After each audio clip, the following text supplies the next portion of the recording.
we've ever seen. Okay, hold on a second. Let's see what we got going on here, guys. It looks like some things are happening. Let's see. Let me put some audio. On behalf of Mr. Clark. Harry McDougall, Your Honor. Mr. Clark waives his appearance. On behalf of Mr. Roman. Good morning, Judge. Ashley Merchant and John Merchant on behalf of Mr. Roman, and he waives. On behalf of Mr. Schaefer. Let me know if the audio is okay. Good afternoon, Your Honor. Craig Gillen, Anthony Lake, and Holly Pearson on behalf of David Schaefer, and he waives his presence. On behalf of Mr. Floyd. Do we have anyone joining us on Zoom on behalf of Mr. Floyd? All right. Well, seeing as counsel had previously attended the prior hearings and this one has been noticed, I'll find that they've waived their appearance for argument today. Anyone on behalf of Ms. Latham? Good afternoon, Your Honor. Bill Cromwell on behalf of Ms. Latham. She waives her presence. All right. Thank you, Mr. Cromwell. All right. So I had been informed by counsel collectively for the defendants that they were requesting a total of an hour and a half for argument to be divided amongst themselves as they've already agreed. And so to effectuate that, I'll have the time queued up, and we'll start the clock running, and y'all can see fit to divide that as you would like. And obviously I've allowed the same amount of time for the state as well. Before we get into that, I believe there may have been a few things just to clean up as part of the record, specifically since we last convened. Counsel on behalf of Mr. Roman had submitted a Defense Exhibit 39. And if there are any objections that wanted to be placed on the record on behalf of the state, we can do that now. But at a minimum, I think the intention was that I would be admitting that collectively as an exhibit, if nothing else, just for appellate purposes for the record. Mr. Abadi, anything the state wants to add as it relates to Exhibit 39? No objection from the state. I have a copy for the court reporter. I printed a copy out and then I sent it. All right. If you've got that marked and stamped, we'll provide that to the court reporter.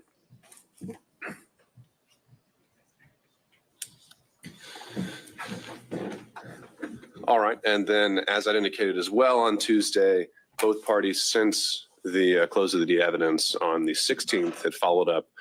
Now I think both sides have made requests to reopen the evidence. On behalf of the defense, there were some issues with cell phone records, and the state has found an additional witness that they would like to present. And the instruction I provided on Tuesday was that for today, I think we've reached the point where I'd like to hear more of how some of the legal arguments apply to what has already been presented. And it may already be possible for me to make a decision without those needing to be material to that decision. So that's why we're here today. I wanted to make sure we held this time because it is a bit of a logistical challenge to get everyone in a room together. But recognizing that, again, in the interest of efficiency, if both parties want to reserve part of their time to argue as if those proffered exhibits have been admitted, feel free to make whatever arguments you would like. And if in fact it turns out that I do need those to be part of the record to make a decision, then we'd have to come back and we will do those in accordance with the rules of evidence. Mr. Gillen. We have not filed anything, but we also have a proffer of a witness that we would like to call in the event the court does open the evidence up. I can make an oral proffer as to who that witness is and what that witness would be saying, and I could do it, and I think in a fairly brief manner, if the court would permit me, so the court would understand where I'm coming from. And I believe also Mr. Cromwell also has a brief proffer for a witness that he has talked with and does have an oral proffer. So are these, this is the first I've heard of it. So are these things that have been discussed or shared with the state at all? No, Your Honor. I literally, my communication with this particular witness occurred this morning at about 10:10, along with Mr. Chris Anola was on the call with me. More than happy to enlighten the court as to what the witness would say, who the witness is, and a brief summary of what this particular witness would testify to in the event the court allows for evidence to be reopened.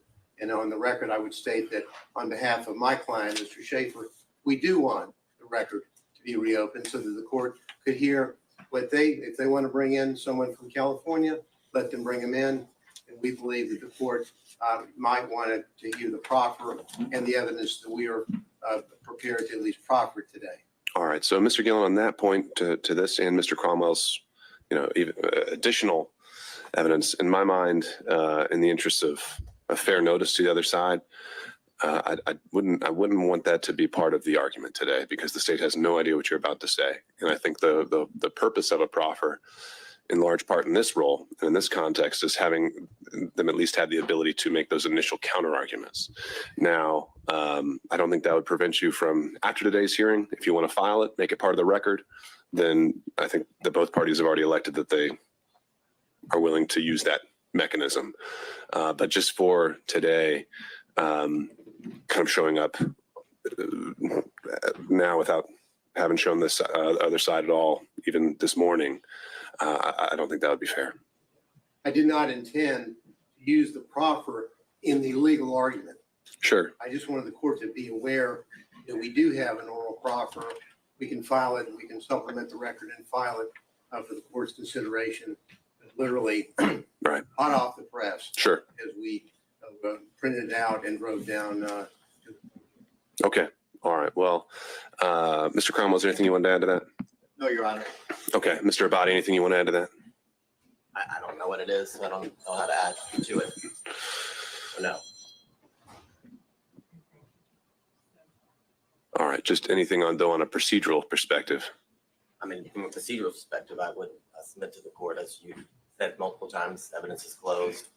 This is beyond the scope of Your Honor's ruling on Tuesday. Feels like it was 2 weeks ago, but Tuesday.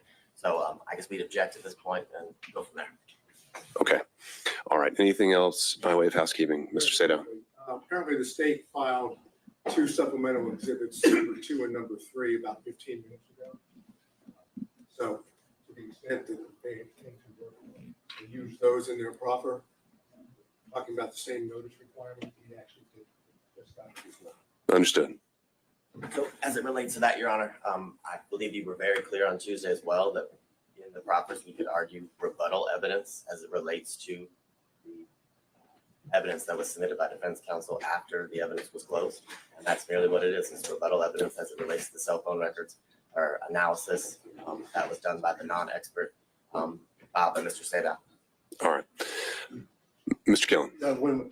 As it relates to the proffered evidence, our proffered evidence would be in direct rebuttal to testimony given in the courtroom, particularly by Mr. Bradley.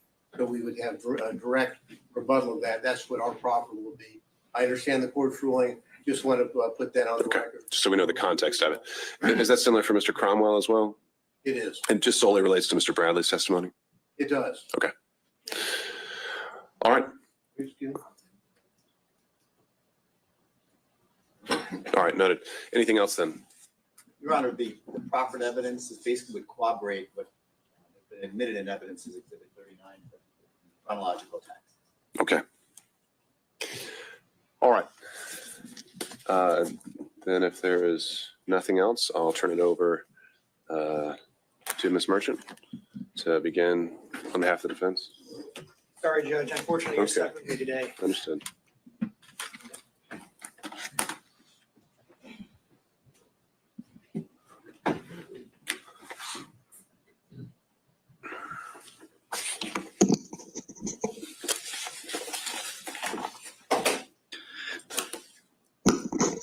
May it please the court, Your Honor, John Merchant on behalf of Mr. Roman.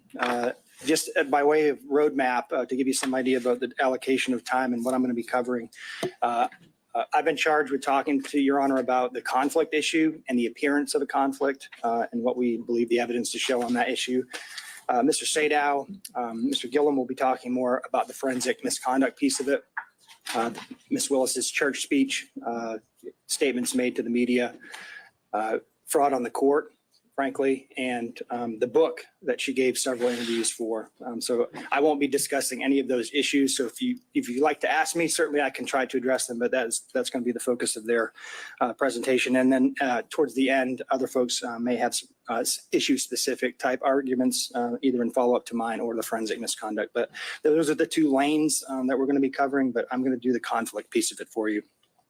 And on that issue, Your Honor, this is a matter of first impression in Georgia. I can't find a single case that's been published by the Court of Appeals or the Supreme Court that is based on these facts. There are, of course, a number of different appellate court cases that deal with conflict-related issues, and more importantly, appearance of conflict-related issues. And some of those are based in state law. Some of them are based on the ethical rules that govern lawyers. Some of them are based on the Sixth Amendment right to due process that's implicit in all of what we're doing here today. I want to remind the court that we're here today on this motion to disqualify DA Willis and her office because of her judgment, frankly.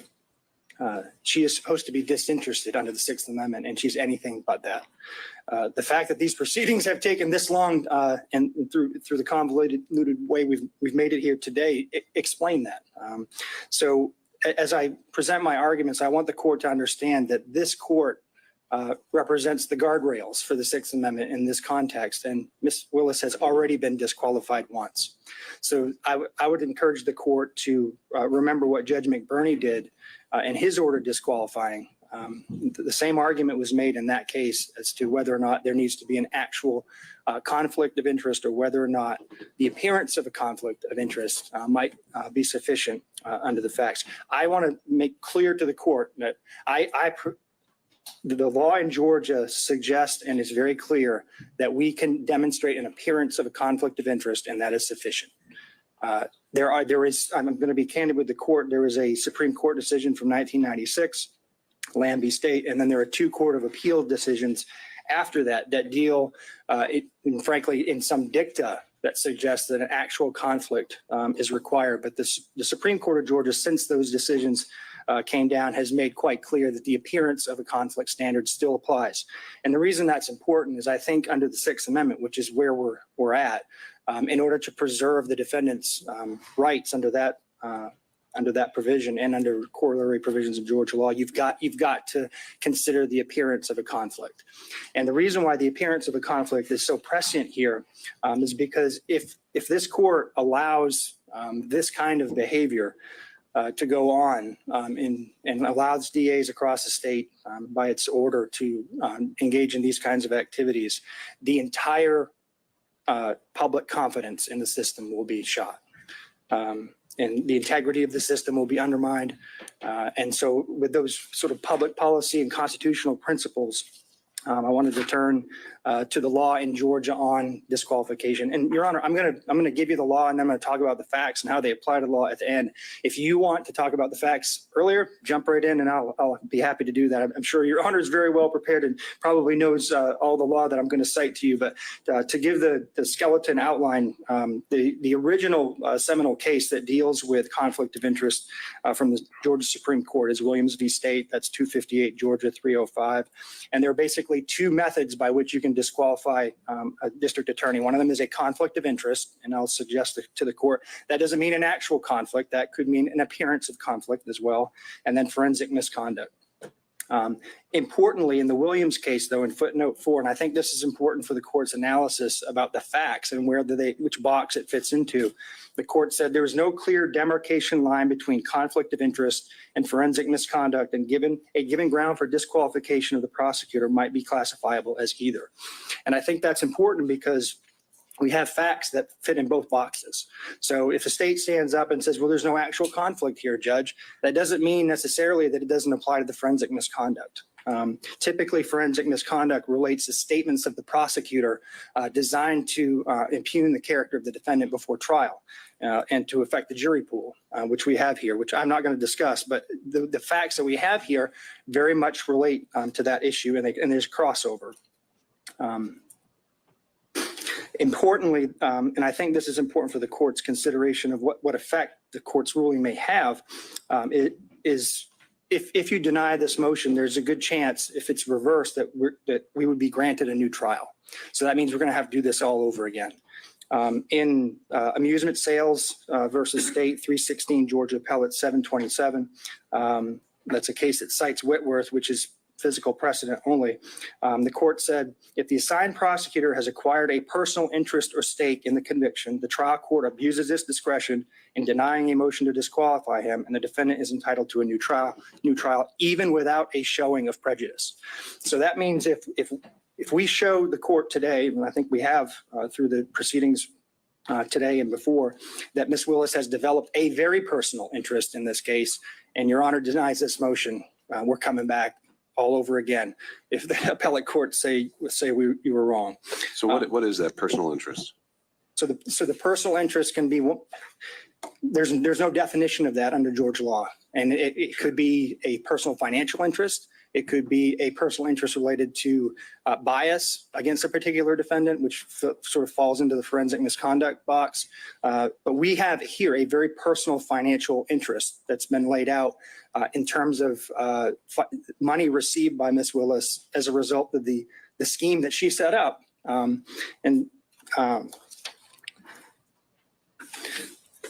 But to get to the issue of the personal interest in the context of an appearance, I think that's important. I do want to suggest to the court that there are a number of cases that post-date this actual conflict of interest language that's suggested in some of the cases from the 90s that you have to pay attention to what this looks like to the public. And I agree with all of the law, and I'm sure the state's going to stand up here and say it can't be a speculative or a conjectural type of personal interest. We don't have that here. We have something very concrete. And as Judge McBurney put it, actual and palpable, not speculative and remote. That's exactly what we have here. We've demonstrated through the testimony of the witnesses, some of whom impeached themselves, that we have a very personal interest. In the seminal United States court case that deals with prosecutorial impropriety is Young v. U.S. That's a 481 U.S. 787 case. In that case, it's the opportunity for conflicts to arise that created at least the appearance of impropriety. And that's the case that requires that the prosecutor be disinterested.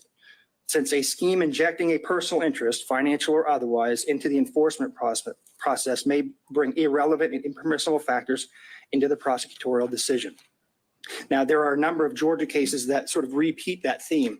Reeves v. State, 231, Georgia Appellate 22, that's a 1998 case, stated a potential conflict of interest existed and the appearance of impropriety existed. Davenport v. State, 157, Georgia Appellate 704, that's a 1981 case. That was decided 7 years before Williams. When there is at least the appearance of impropriety, a defendant is denied fundamental fairness in the state's prosecution of the charges against him or her. There are also rules that govern prosecutors. Lawyers in general are bound to preserve and avoid even the appearance of impropriety. That's Brown v. State, 256, Georgia Appellate 603, 202, 2002. Head v. State. A prosecutor's close personal relationship with the victim in a case may create at least the appearance of a prosecution unfairly based on private interest rather than one properly based on vindication of public interest. ABA Criminal Justice Standards for the Prosecution Function, Standard 3.1.2c. A prosecutor should avoid appearance of impropriety in performing the prosecution function. 3-1.7f. The prosecutor should not permit the prosecutor's professional judgment or obligations to be affected by the prosecutor's personal, political, financial, professional, business, property, or other interests or relationships. So the rules that govern her in her own profession say that this is wrong because she's developed a financial interest in this case. And at the very least, created the appearance of unfairness towards these defendants by setting up a relationship, a prosecutorial relationship with her boyfriend that she'd been dating for 2 years, according to the testimony. So before I move, Your Honor, to the specific facts, you asked, what's personal interest, and I think, frankly, as I was trying to figure this out, I think you know it when you see it. It's just like in the concurrence in Jacobellis versus State of Ohio Supreme Court case from 1964, Justice Stewart in his concurrent opinion said, I know it when I see it, talking about obscenity. I think you know it when you see it. I think there's enough facts in front of you that you know it when you see it. And so I think that governing principle helps enlighten some of the facts here. And also, I think it's not just financial. And McLaughlin v. State, I think the court's very familiar with that case, 295 Georgia 609, 2014. The Supreme Court essentially said that because the acting DA had become a witness in the case and developed a personal interest in the case due to his daughter's relationship with the victim, that he was disqualified. And because he was disqualified, his entire office was disqualified. So turning to the facts of the case, Your Honor, I think I've got, my role is 20 minutes, so I've got about 8 minutes left. So why the relationship, why did we spend so much time on a relationship between these two people? We frankly couldn't care less if they had a personal relationship outside of work. That is not what the issue is here. The issue is that they began this relationship in 2019. They were dating for 2 years, and then she awarded him a contract where public money, either from Fulton County or the state of Georgia, ended up in his pockets. That decision alone was improper. But what's even more improper is that then she and he used that money to go on personal vacations and trips. If Your Honor will remember, exhibits 9, 11, and 12 dealt with the expenditures by Wade on trips. If you do the math on that, if you look at what he spent, and then you look at the testimony about what was paid back by Willis, because of the cash reimbursement theory, I'll talk about in a second, but if you do the math on what he actually paid for it and what they testified she paid back in cash, you still have over $9,200, $9,200 and $9,247 to be exact, is the amount of money they cannot account for in their testimony. And as Your Honor will remember, there was no mention of cash in Mr. Wade's affidavit. When the best and first opportunity to raise that issue would have come up is when the state filed their response in his affidavit. That is nowhere to be found in there. The first time we heard about cash was here in this courtroom. And so I think she's received a personal financial benefit of over $9,200 in this case that she can't account for, and the state can't account for. And the reason we can't account for it is because they came up with a cash theory. Cash theory only Before raises. we get into that, let me ask you this. Let's say let's say the theory wasn't even there that they had paid it back or that there'd been any exchange. Should there first be a consideration of a materiality requirement? No. Have you seen that in this jurisdiction or, well, it's not in this jurisdiction. Have you seen that in any other jurisdiction? I haven't seen that, Judge. And if it was $6, that would still be improper. Would it be improper where it's a per se disqualification if someone, buys their boss a stick of gum? Is that per se disqualifying because there's no materiality requirement? Well, no, I don't disagree that it may not meet a materiality requirement, but it's a personal benefit. I won't say that giving a pack of gum is just justification for disqualifying a district attorney. I think that's part of the issue, Judge. I think it's a fact-based inquiry by you. So there's a continuum involved here. Yeah, but I think the continuum involves you looking at whether or not in the grand scheme of things, it violates the Constitution, and whether or not there's an appearance of a conflict, and the appearance suggests that she actually received a benefit. And we know that she did. They admitted it. We don't have to speculate about that. They said that she said she got a benefit, and she said she paid back certain amounts. So in that regard, Your Honor, I don't know, would $100 be enough? Would $200 be enough? I think you have to look at it globally and consider all of the witnesses, consider all of the facts, consider the credibility of the witnesses, frankly. Right. I mean, Your Honor sat here and watched everybody, so I haven't spent a lot of time going into the specific testimony because Your Honor is well aware of it. But you get to evaluate the credibility of the witnesses as a fact finder. And, Just from a legal perspective, though, you're saying we can't just say dollar amount, look no further. There has to be a totality of the circumstances analysis. I think it's fact specific, Judge. I don't really want you to pin me down on that because there's no law on it. I can't give you a straight answer because I haven't seen anything like that. And I think if we build a materiality requirement into the case law, then you're down a slippery slope then, because then it's going to be the appellate courts are going to be deciding, well, is $50 enough? Is $100 enough? So I think it's not necessarily the amount of the money. It's the fact that she received it, and it's not insignificant. And I don't think your order has to say because she received $9,200, she's disqualified. I think if we go back to the 20,000 foot level, what's the appearance here? Is this fairness to the defendants? Does it appear that she is interested in this prosecution, or does it appear that she's disinterested? She took the stand. You can tell she's not a disinterested person when it comes to this proceeding, but we also argue she's not a disinterested person when it comes to the prosecution as a whole. I'm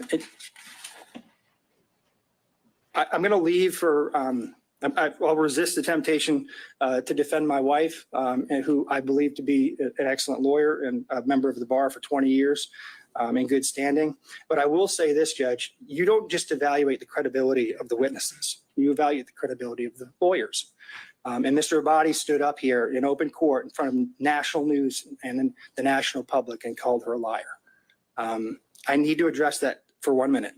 There's text messages that are now part of the record, which now are substantive evidence for you to consider, prove everything that she put in that motion, everything that she tried to elicit from Mr. Bradley was absolutely 100% true. And not only was it true, she verified through the witness himself that the motion was accurate before it was filed. So for the state to get up here and impugn her credibility, it's not only improper, it violates Berger versus United States, which is a case that says the state can't just get up here and make any argument it wants. And I encourage the court to call him out on it when he steps up here. We have to have candor towards the tribunal. You cannot lie to the court, cannot lie to the public, cannot lie to the jury. And I think that's what he did.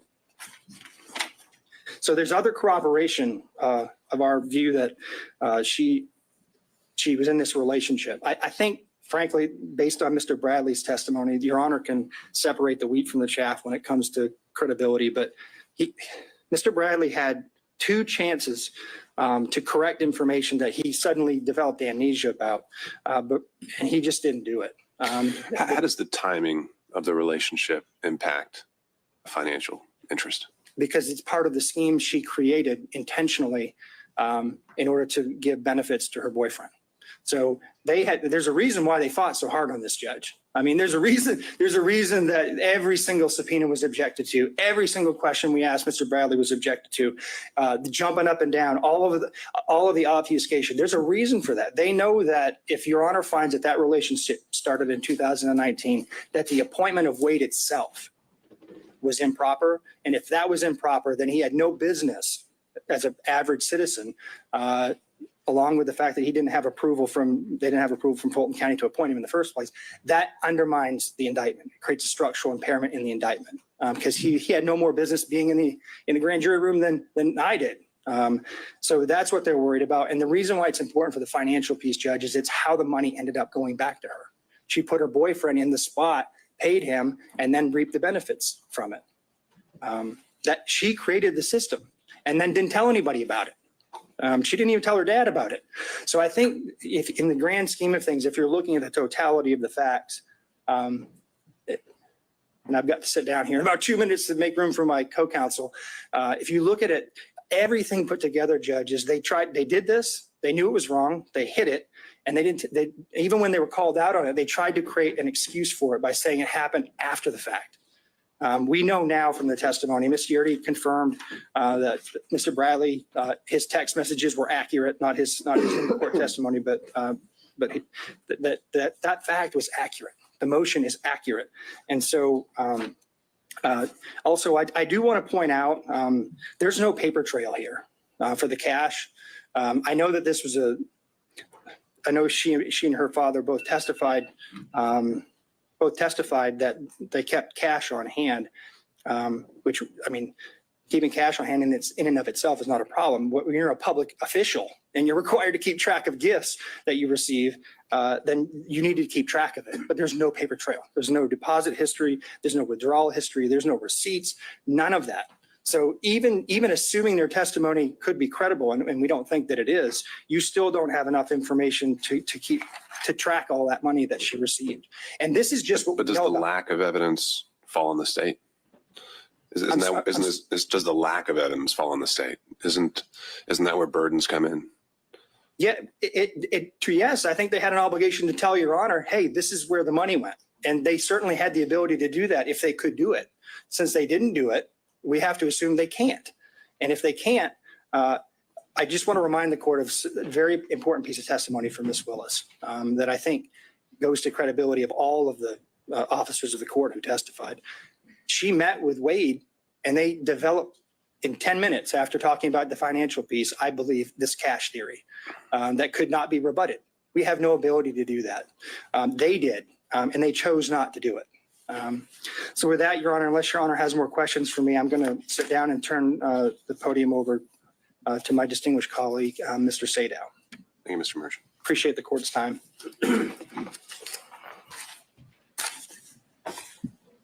Here comes the pit bull. I love it. This guy's awesome.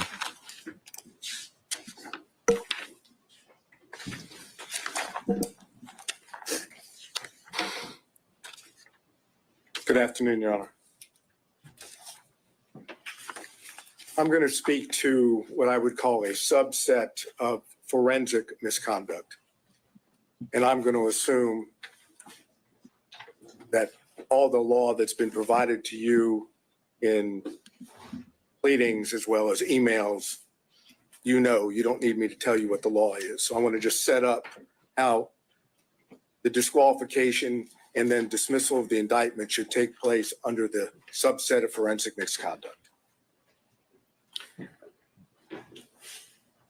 Roman's counsel, Ms. Merchant, filed on January 8th her pleading, her motion to dismiss and to disqualify. We were in court that Friday of that week in which I made it known that we, that is President Trump, may adopt that motion. I wanted to see what was going to happen before I did so.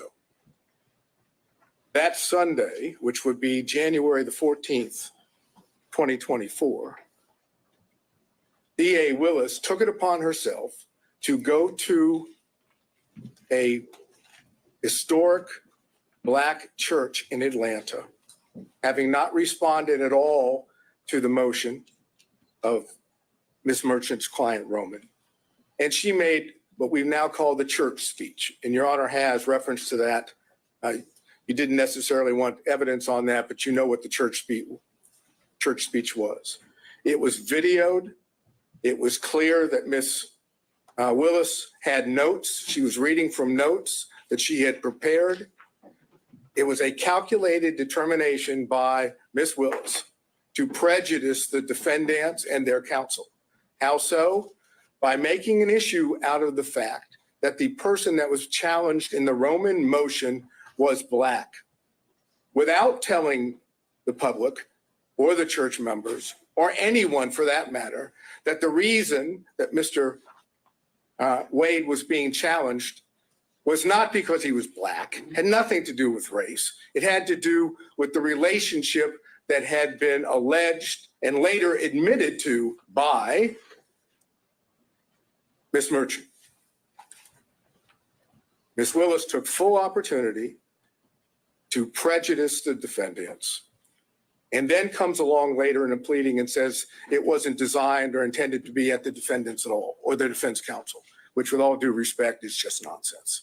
The purpose of that was to get public sympathy, public empathy for what Ms. Merchant had already alleged in her motion. Now, that was a violation of the professional rules of conduct. It was a violation of 3.8 G. There's no question about it. It wasn't in response to anything that was said. It was a public statement, extrajudicial, for the purpose of making a comment upon the defendants. It would be in response to a motion that was filed. But it wasn't filed in a response, in a pleading. It was filed in response to a motion. And the motion were allegations made. If Ms. Willis wanted to respond at that point, she could have said the facts of the matter. Instead, she misstated what the situation was, took advantage of the opportunity, an ethical violation. And the ethical violation makes it clear that you must refrain from making extrajudicial comments that have a substantial likelihood of heightening public condemnation of the accused. Can you think of anything more that would heighten public condemnation of the defendants than alleging that defense counsel and the defendants were making their motion based on race and religion. That's as bad as it gets in Fulton County, with all due respect. That's exactly what Ms. Willis wanted done. And remember, the state still had not responded. So then what we get from the state is we get an affidavit filed as part of their response. And that affidavit says specifically, and the affidavit is Mr. Wade, says specifically in paragraph 26 and 27 that the relationship did not begin until 2022. It acknowledges the relationship and says it didn't begin until 2022. And the pleading that's filed, the state's pleading in response, indicates not exactly that, but it says there was no relationship as of November 1 of 2021, and that's on page 7. So now we know that timing is the issue, because Ms. Merchant made it clear that we alleged and had evidence that indicated the timing was before Mr. Wade was hired, not after. So the state now has filed an affidavit and a pleading that claims post-hiring into 2022. And then Mr. Wade Willis testify to the same thing under oath. Now, Ms. Yerty says it began in 2019. Why would she know? Well, she would know because she was a former friend. I know the state's going to get up here and say, you can't believe, essentially what they're going to say is you can't believe any defense witness because they're defense witnesses. And only people that would tell the truth would be Wade and Willis. I suggest to you that that's not accurate. I suggest that the testimony that Mr. Wade gave and Ms. Willis gave, and I'm specifically dealing now with the timing issue, without getting into anything else, that brought forth a true concern about their truthfulness in being what is required of a lawyer in this state, which is candor toward the tribunal. And that's 3.3 of the professional rules. Specifically, small a1, make a false statement of material fact or law to a tribunal. So that's, as I posited to the court, that's the second ethical violation. And then you also have 8.4 of the professional rules. It says it's a violation of the Georgia Rules of Professional Conduct for a lawyer to, and that's A4, engage in a professional conduct involving dishonesty, fraud, deceit, or misrepresentation. Now, do you have to find that Wade and Willis lied? No. What you need to be able to find is that there is a concern, a legitimate concern based on the evidence in this case about their truthfulness, a legitimate concern about the truthfulness, which equates to an appearance of impropriety. Because once you have the appearance of impropriety under forensic misconduct, the law in Georgia is clear, that's enough to disqualify.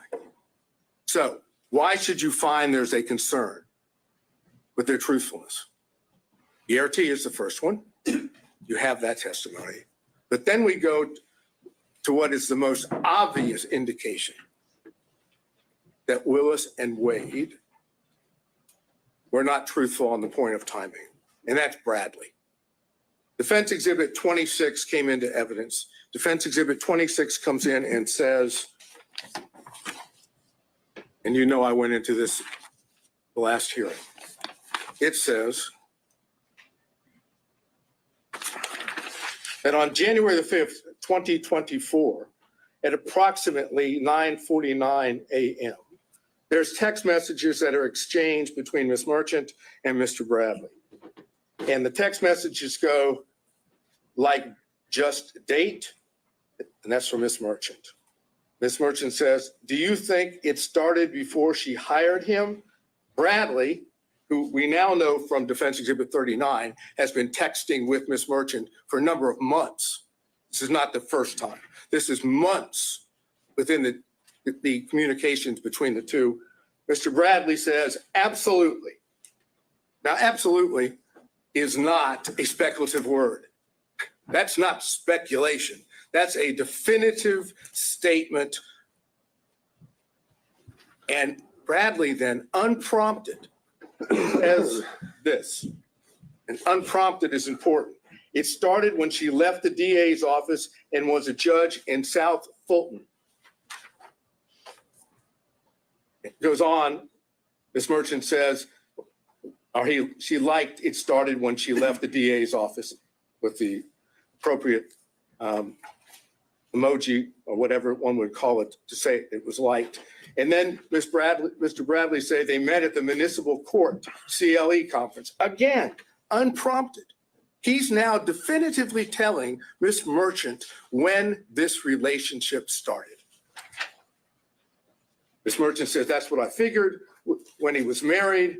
And then Ms. Merchant says, and we're now talking about a couple hours later, she texts and says, upon information and relief, Willis and Wade met while both were serving as magistrate judges and began a romantic relationship at that time.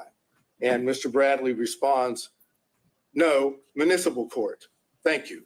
Doesn't say it didn't start then. He doesn't suggest that she's wrong other than magistrate court municipal. Now we have that and it's in evidence. And what does Bradley do? He knows that he's put himself in a position that if he testifies truthfully on the witness stand, Your Honor is in a position to be able to find, if you choose to, that both Willis and Wade lied. So what does Bradley do? Look, you were an assistant U.S. attorney. You know how this works when you have witnesses in this situation. Mr. Bradley did everything he could possibly do to evade answering questions. No recollection, couldn't remember, it was speculation. Anything he could possibly say that would cause, Your Honor, not to believe that Bradley knew when this relationship started. I suggest they were clear-cut lies, and the truth is in Defense Exhibit 26. And so if we take that view, that he thoroughly impeached himself, that he did not give truthful conduct, what's left standing? Generally, you would see someone who's impeached, perhaps we have some kind of core that you could point back to and say, that's the time he was telling the truth. In these text messages, is it ever definitively shown how he knew this and that he actually did know it, other than just a assertion outright? Absolutely. Usually if a state has a witness that goes sideways, they've got him locked in. They've sat down with a detective, got a full statement. We don't have that here. But what you have is a text message, which is a prior statement of Bradley that he did on his own, that was not given to him by someone else. The only thing that the court has just noted is, how do we know he wasn't speculating? Because you don't have to accept the fact that he wasn't speculating. The cases that I provided, I think by email yesterday, the first dealing with that, you can disbelieve that testimony and draw a negative inference. That's the Ferguson case. On Lee, the other case, you can simply take the prior inconsistent statement as substantive evidence. It has the same value. And that's what I'm asking you to do, to take what was the unprompted statement in Defense Exhibit 26 of Bradley and take that on its face value, that is an indication that Bradley in fact knew and had said he did. If you accept that, you have to have concerns about the truthfulness of Willis and Wade on the timing issue.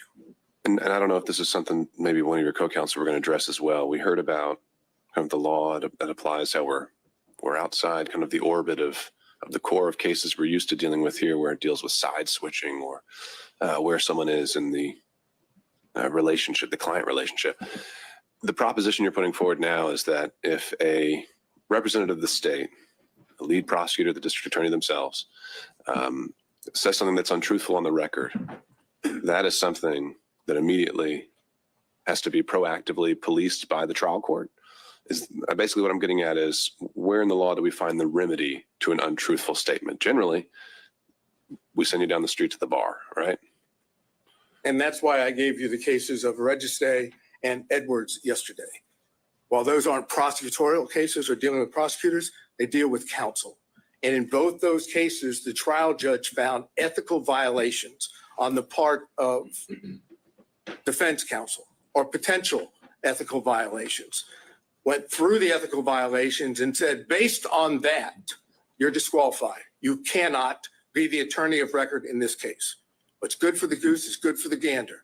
If defense counsel can be kicked off of a case because of ethical violations, I suggest the same thing can happen for prosecutors when the ethical violations deal with truthfulness, candor to the court, extrajudicial statements.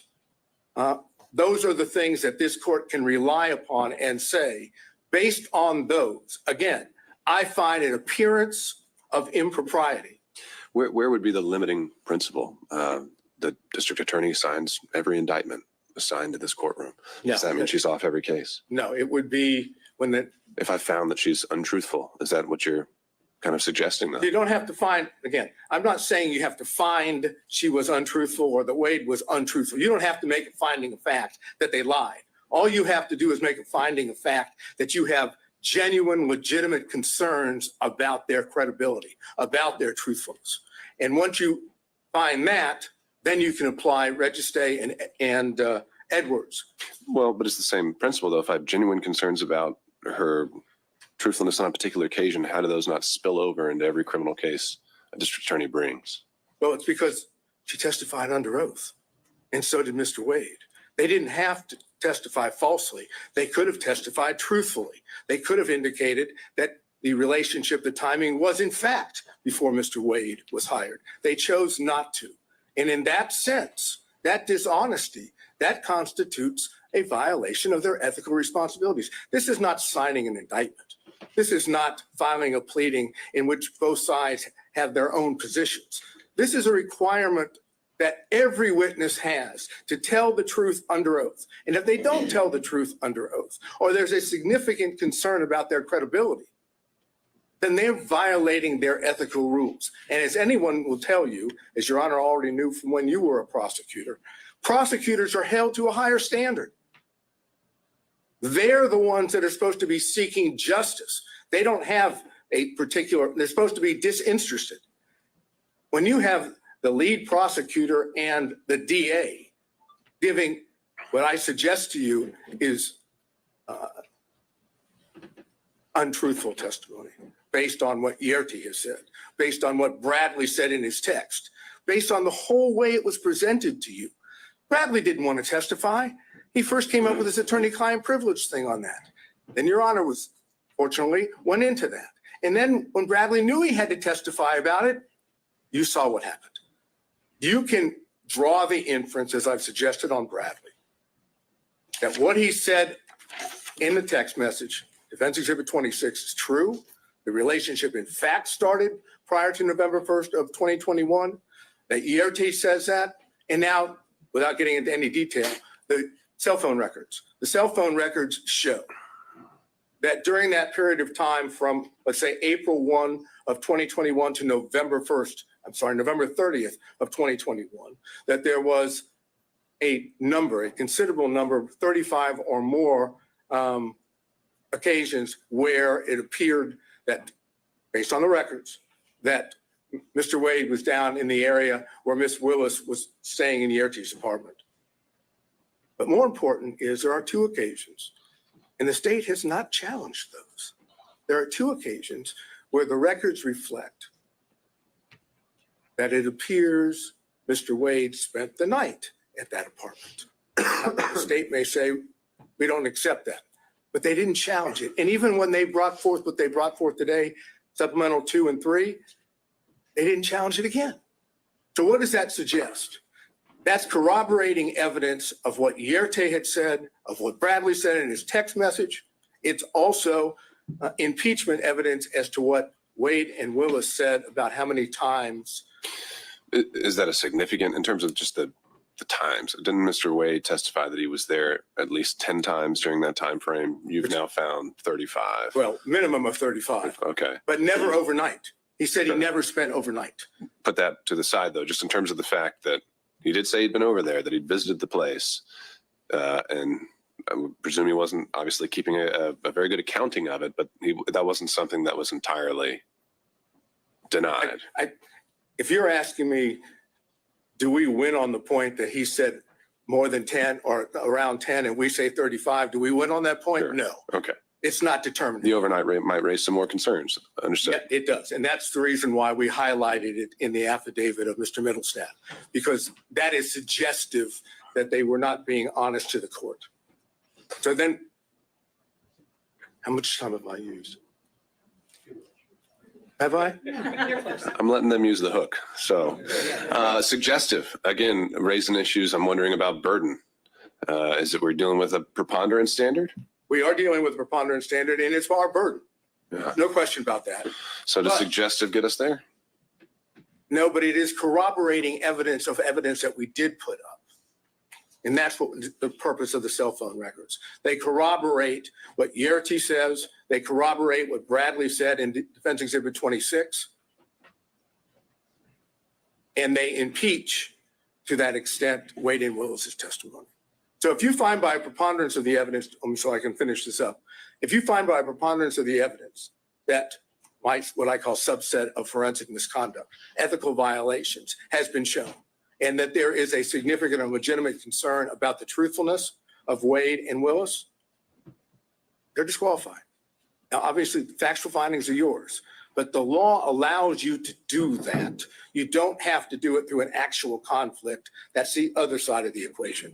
And that's what I've argued, and I think that's what Mr. Gibbons can argue. Before I let you go, though, this is an interesting classification. You're saying forensic conduct isn't just commenting publicly about the case indicating guilt. You're saying forensic conduct is just anything a district attorney says falls under that box? No, I'm saying that Improper, that obviously. forensic misconduct as a subset of that would include violations, ethical violations, which impact the ability of the defendants to get a fair trial, as well as impact the court's ability to have faith that the prosecutors, these two prosecutors, are acting in good faith in their own conduct.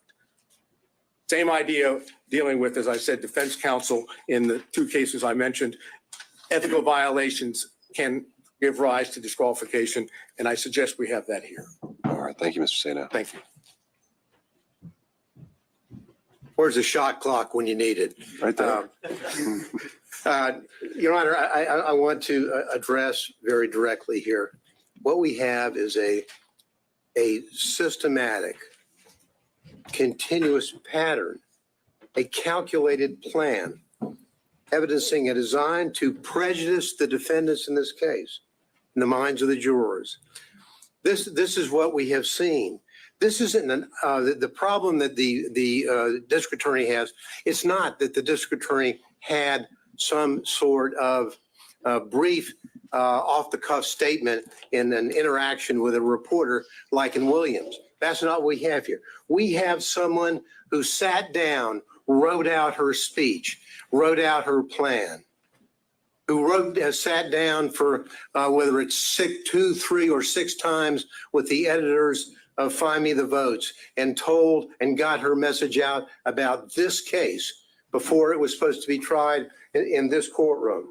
And so that is the problem that we have. We have a pattern of forensic misconduct on behalf of Ms. Willis. So, I mean, we have a pattern of public statements being made. I take it you or your team has dived in and read the book. I know she was asked about specific portions in it.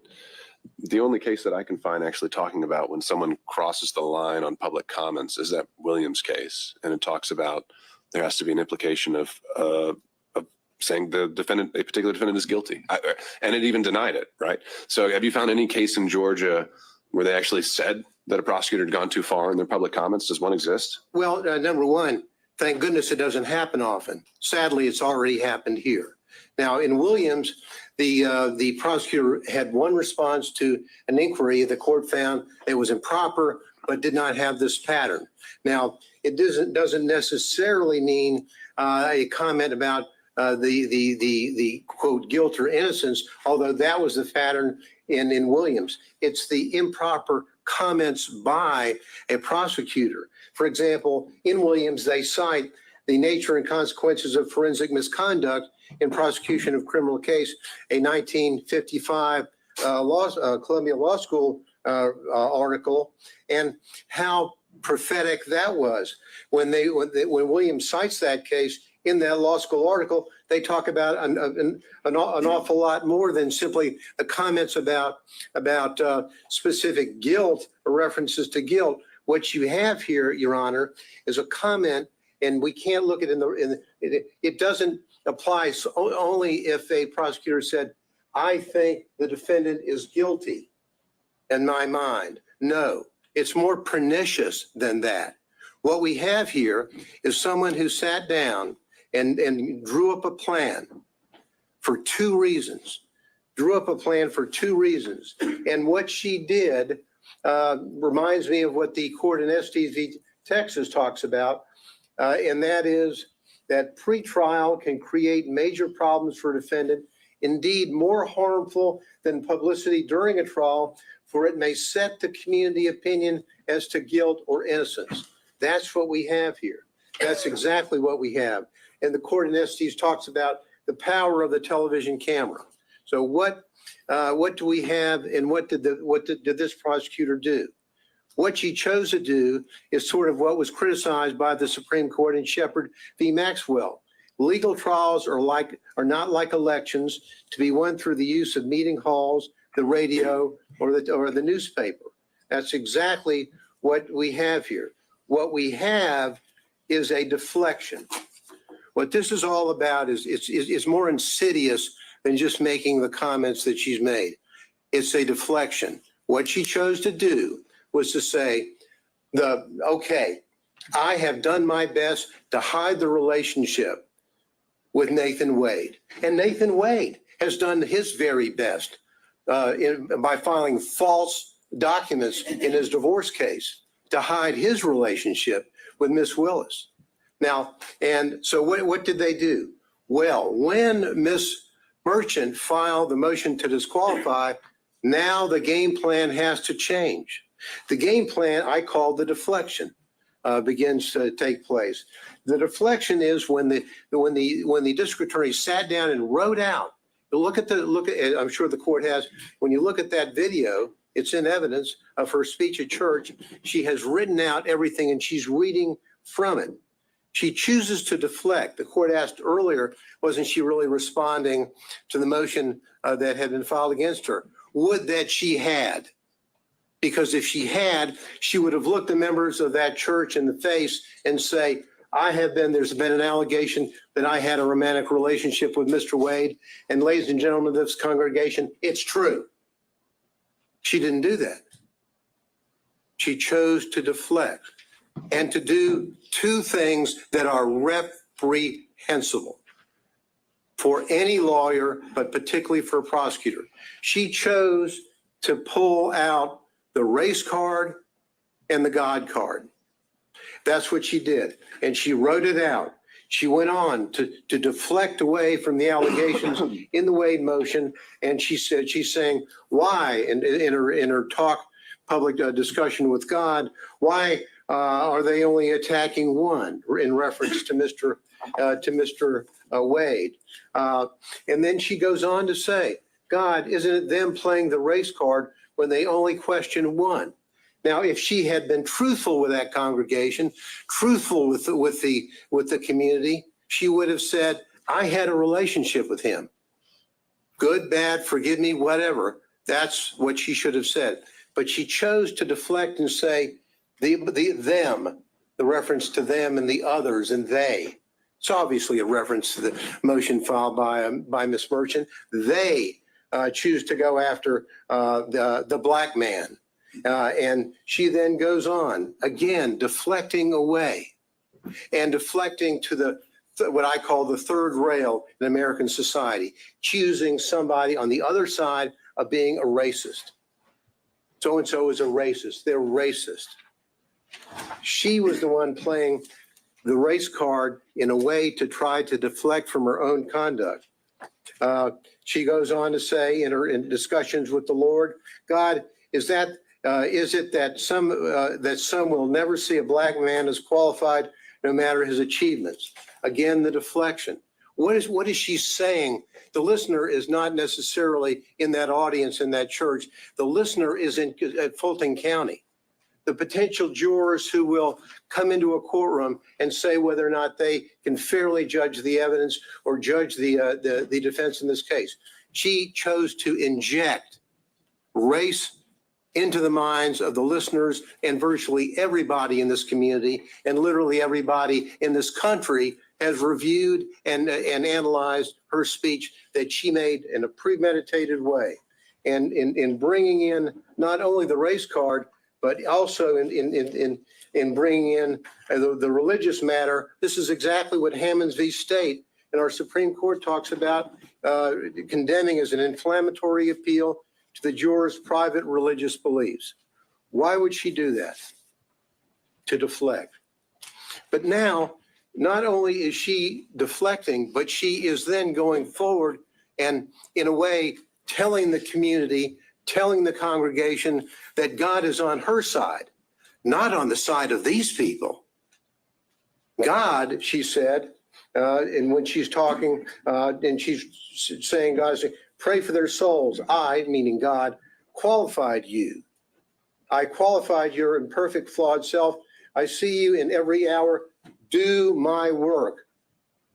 As though she's telling the folks in her very, very, very implicit way, injecting into the minds of the jurors, God wants me to win this case. God wants me to prosecute this case. And why is he going, and why are these others going after the black man? Well, the answer is very simple. As we said in our brief, we didn't mention Mrs. Cross, the white female, or Mr. Floyd, the white male, because there was absolutely no evidence, and is no evidence, of a personal romantic relationship with them in which she obtained these benefits. That's the reason why we did not do that. So she goes forward with her with the deflections. That's exactly what she does when she goes forward, and she talks about a planned interviews time and time again with authors of the book Find Me the Votes, where she's talking about a case that's going to be tried in this courtroom. It's reprehensible. So in that specific, instance, setting aside the fact that she was willing to go on the record before a case had even reached the jury, what specific statements from that book do you contend cross the line? Well, for example, she's saying, she goes on to talk about all the calls that she gets from people calling her racial terms. And all the calls are racist. What she's trying to do, and I think there's a reference in there to MAGA people, whatever. In that, what she's really saying is that those people calling me up and making those claims or those horrible racial slurs to me are really people on their side of the fence. That's what she's doing. And there's no reason, Your Honor, ever for a prosecutor to sit down and go forward with this kind of interview. She did it in Find the Votes. But then what really happened here is this hiding of the relationship. Because in hiding the relationship, they have done such a good job. Mr. Wade filed false documents in his divorce case when on May the 23rd, May of 2023, talking about, have you ever had sexual relations with a person during the course of the marriage or including the period of separation? He's still married. He doesn't have a divorce decree, but his answer is none. Then he's asked whether or not on any occasions he's entertained or been entertained by someone, a woman, a member of the opposite sex, in this case a woman, from the date of the marriage to the present, talking about place and time and all that. What is the answer? None. Why does he do that? He does that because he doesn't want to tell about the relationship that he has with Miss Willis and the benefits that he has gotten and that he gave to her. That's exact. And what these answers are absolutely reprehensible, that a member of the State Bar of Georgia would file these answers that are inaccurate. What does Miss Wade do? Miss Willis do? Miss Willis, on her financial report, on whether or not she has gotten anything of $100 or more in value from a prohibited source. The court asked earlier about what a threshold might be. Well, if for the financial report, it's $100. That's it. She doesn't report any of all of the benefits that she received from Mr. Wade, all the trips, all the entertainment, all the 3 nights in the luxury suite in Aruba, all of that. None of that is here. And they say, oh, well, maybe it all balanced out, even though I can't prove it with the cash. Well, that's like saying, did I give the court a Christmas present?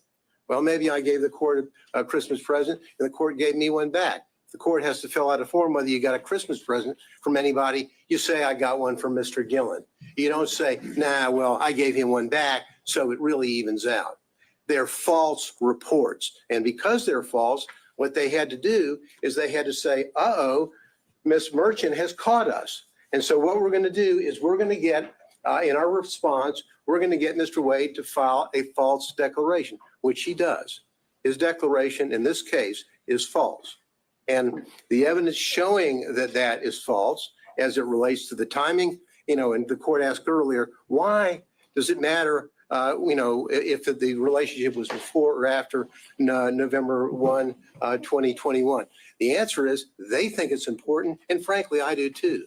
Because when she's hiring somebody and she's not telling the people who are going to be paying the tab up to $700,000, hey, I just hired my boyfriend who's taking me on a trip to the Caribbean and taking me down to Aruba and taking me to California. Hope you don't mind. No disclosure whatsoever. And the money flows off. But because they got caught, they then commit what I think is an additional component of forensic misconduct, and that is fraud on this court. When they filed that affidavit, and now it's been proven, I think, beyond virtually any doubt that the relationship occurred prior to November 1, 2021, and the benefits that were there. And we don't have to run around. And I love we've got all the records showing from Mr. Wade about the payment for these trips, for the cruises, for the flights, all this stuff. What's the only way is they sat around and met together before they testified and came up with their story. What's the only way that they can save themselves? Pay no attention to the records. Pay no attention to the airlines and to the flights and vacations and the cruises. I paid him back in cash. Show us your receipts. Where did you take cash out of the bank? Ever? Oh, I don't have any. Well, show us the deposits that he had. Well, never. We don't have any.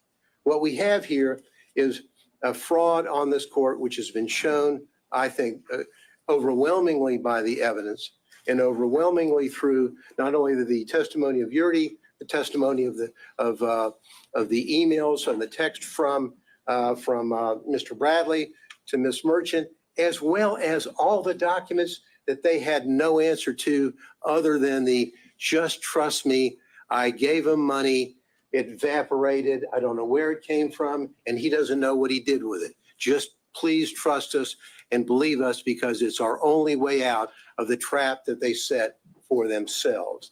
These people, sadly, and I hate to say I was a former, as the court knows, I was a prosecutor for about 3.5 million years, it seems, in the federal building, and I was an assistant DA beforehand. Prosecutors don't act like this. Lawyers don't act like this. These people, Your Honor, is a systematic misconduct, and they need to go. Thank you.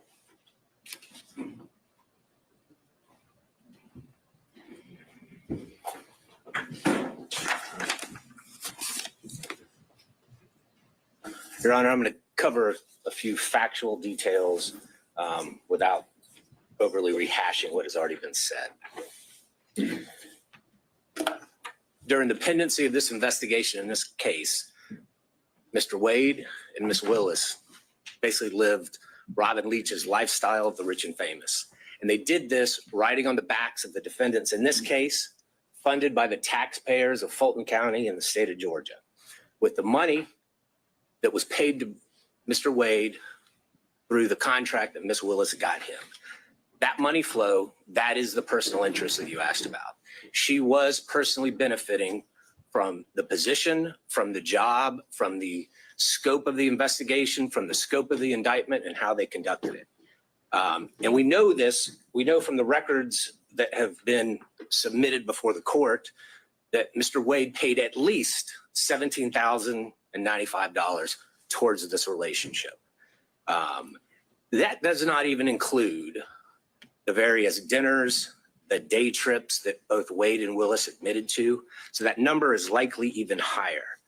We know from the documents that Ms. Willis only paid $1,394 for an airline ticket.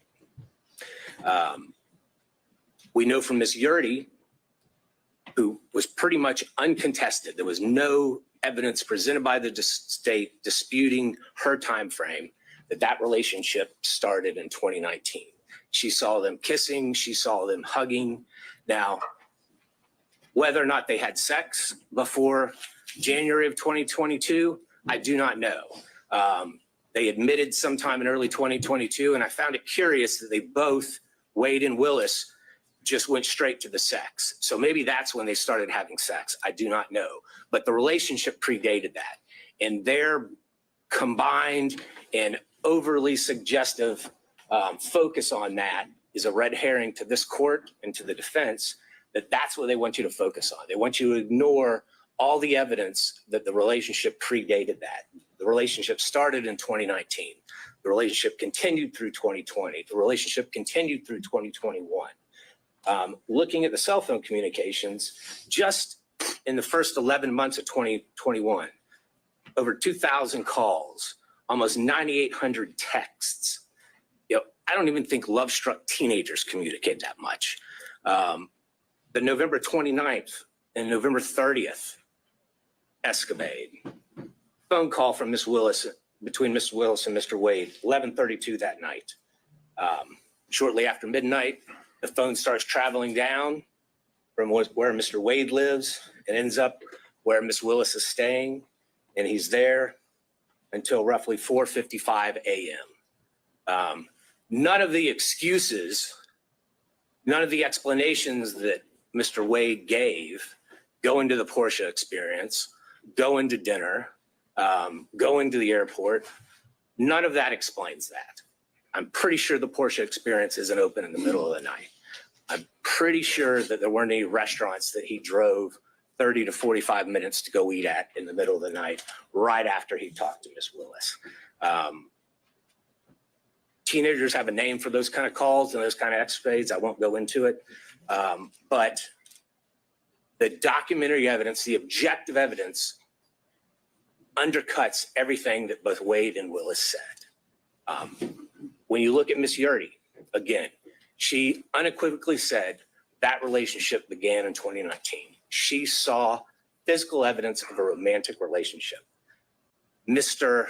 Bradley, in the text messages, which are substantive evidence, said that that relationship began in 2019. Again, his January, temporary amnesia that somehow was triggered temporarily after Gabe Banks called him, we can question that. But we do have statements from him that specifically said that relationship predated Mr. Wade's appointment by Ms. Willis. You asked, well, in Mr. Wade, you asked what the materiality would be. How much is enough? Well, clearly 17,000 is enough. But Fulton County has told us, has told Mrs. Willis what the materiality is. It's $100 in a year. She twice signed declarations, certifications that she did not receive any gifts. And even under her strained explanation, there were monies, there were gifts, there were dinners, there were excess contributions flowing her way that exceeded $100. Her excuse, or I'm sorry, her explanation, well, I just paid it in cash. That just does not stand to reason. It does not hold up to the light of truth. Anyone that has ever been in a money laundering trial, a forfeiture trial, if that's the explanation we give the state, they laugh. Oh, I just gave cash. I have no records for it. I have no source for it. The only thing that she could say that was a source for the money, because at times she said she was down to $500 to $1,000. The only explanation she have is, well, sometimes I go to Publix and I may get an extra $50. That shows up on your debit card or your credit card. Did they bring those records in? No.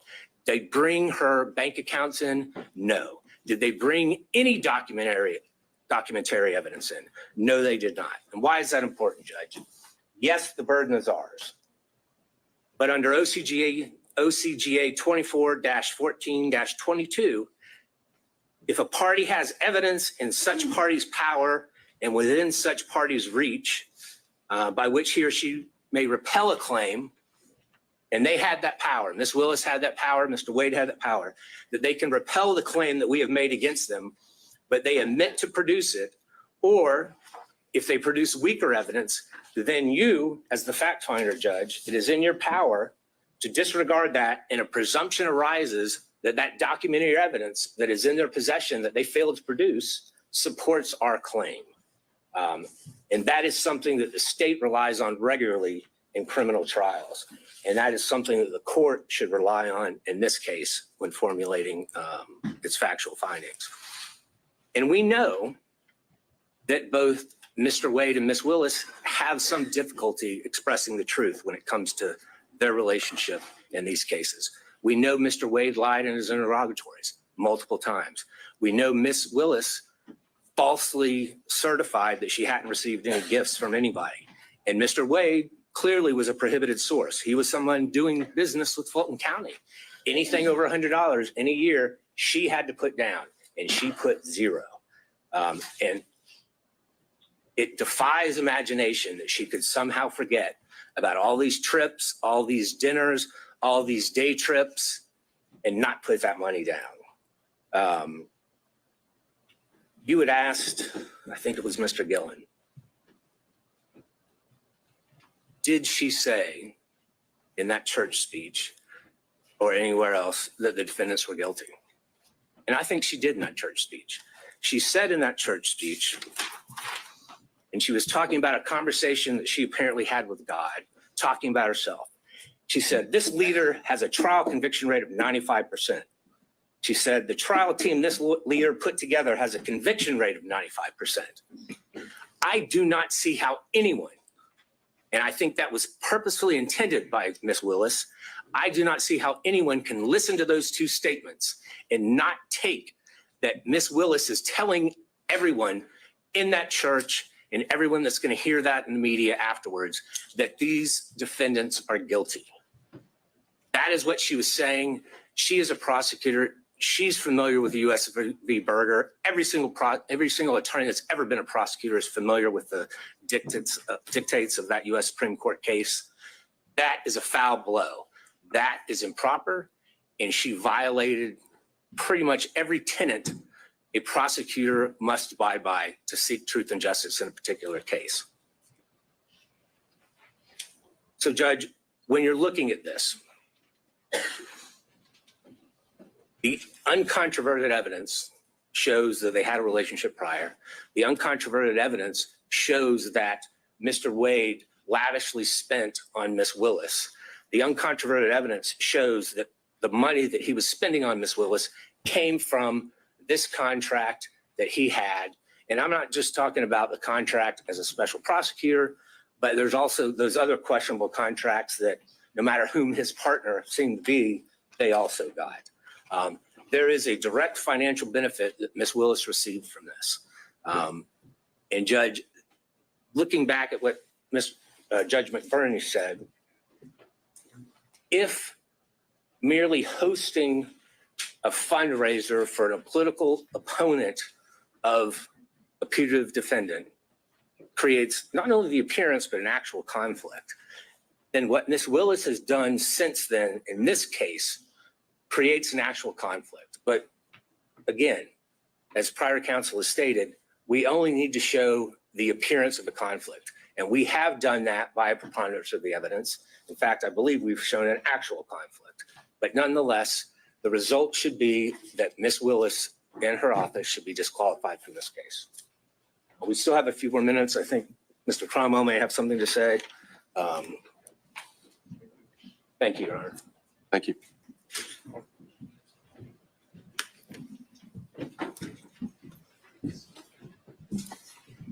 Good afternoon, Your Honor. Yeah. Harry McDougall for Mr. Clark. I'm going to talk further about conflicts, and I'm going to assume the most difficult standard for us to meet, which is actual conflict. But before I begin that, I want to add just a little bit to what has already been said about the standards that apply to prosecutors. Our appellate courts have said often, the administration of the law, and especially that of the criminal law, should, like Caesar's wife, be above suspicion and should be free from all temptation, bias, or prejudice so far as it is possible for our courts to accomplish it. The first occurrence of that I can find is Nichols v. State more than 100 years ago, 1915. The most recent, Registe v. State in the Supreme Court in 2010, although they don't refer to Caesar's wife. That requirement is also embedded in the prosecutor's statutory oath, 15-18-2, which requires impartially and without fear or favor discharge my duties as district attorney and take only my lawful compensation, so help me God. The general rule on conflicts of interest for lawyers is in Rule of Professional Conduct 1.7. And we all know, it's all drummed into us, that we cannot have a conflict of interest. And if we do, we have to withdraw or we will be disqualified. The basic idea is that a conflict of interest impairs the lawyer's independent professional judgment. That's the test of a conflict and whether it can be waived and whether it's disqualifying. And that conflict is not just financial. It can be any conflict that impairs your independent professional judgment. And you see that in McLaughlin v. Payne. The court asked what was a personal interest for purposes of disqualification. It's anything that impairs professional judgment. That's reflected in the ABA standards that were quoted by Mr. Merchant, which list the prosecutor's personal, political, financial, professional, business, property, or other interests or relationships. And that's really embedded in the prosecutor's oath to act impartially. And the earlier disqualification order by Judge McBurney was based on political interests, not financial. What my colleagues have described as forensic misconduct is also cognizable as a conflict of interest based on that footnote in the Williams case. The root of all of the problems that we see in this court right now is a conflict of interest arising from their individual personal interests in perpetuating and concealing their relationship. That's the original sin from which all of the other problems flow. There are 6 different actual conflicts of interest in this case, any one of which warrants disqualification, but collectively, practically compelling. First, the financial conflict that's already been covered. Second, the personal ambition, political ambition. Third, there's a dovetailed or complementary pattern of deceit and concealment of the relationship and the money. Fourth, the speech at the church.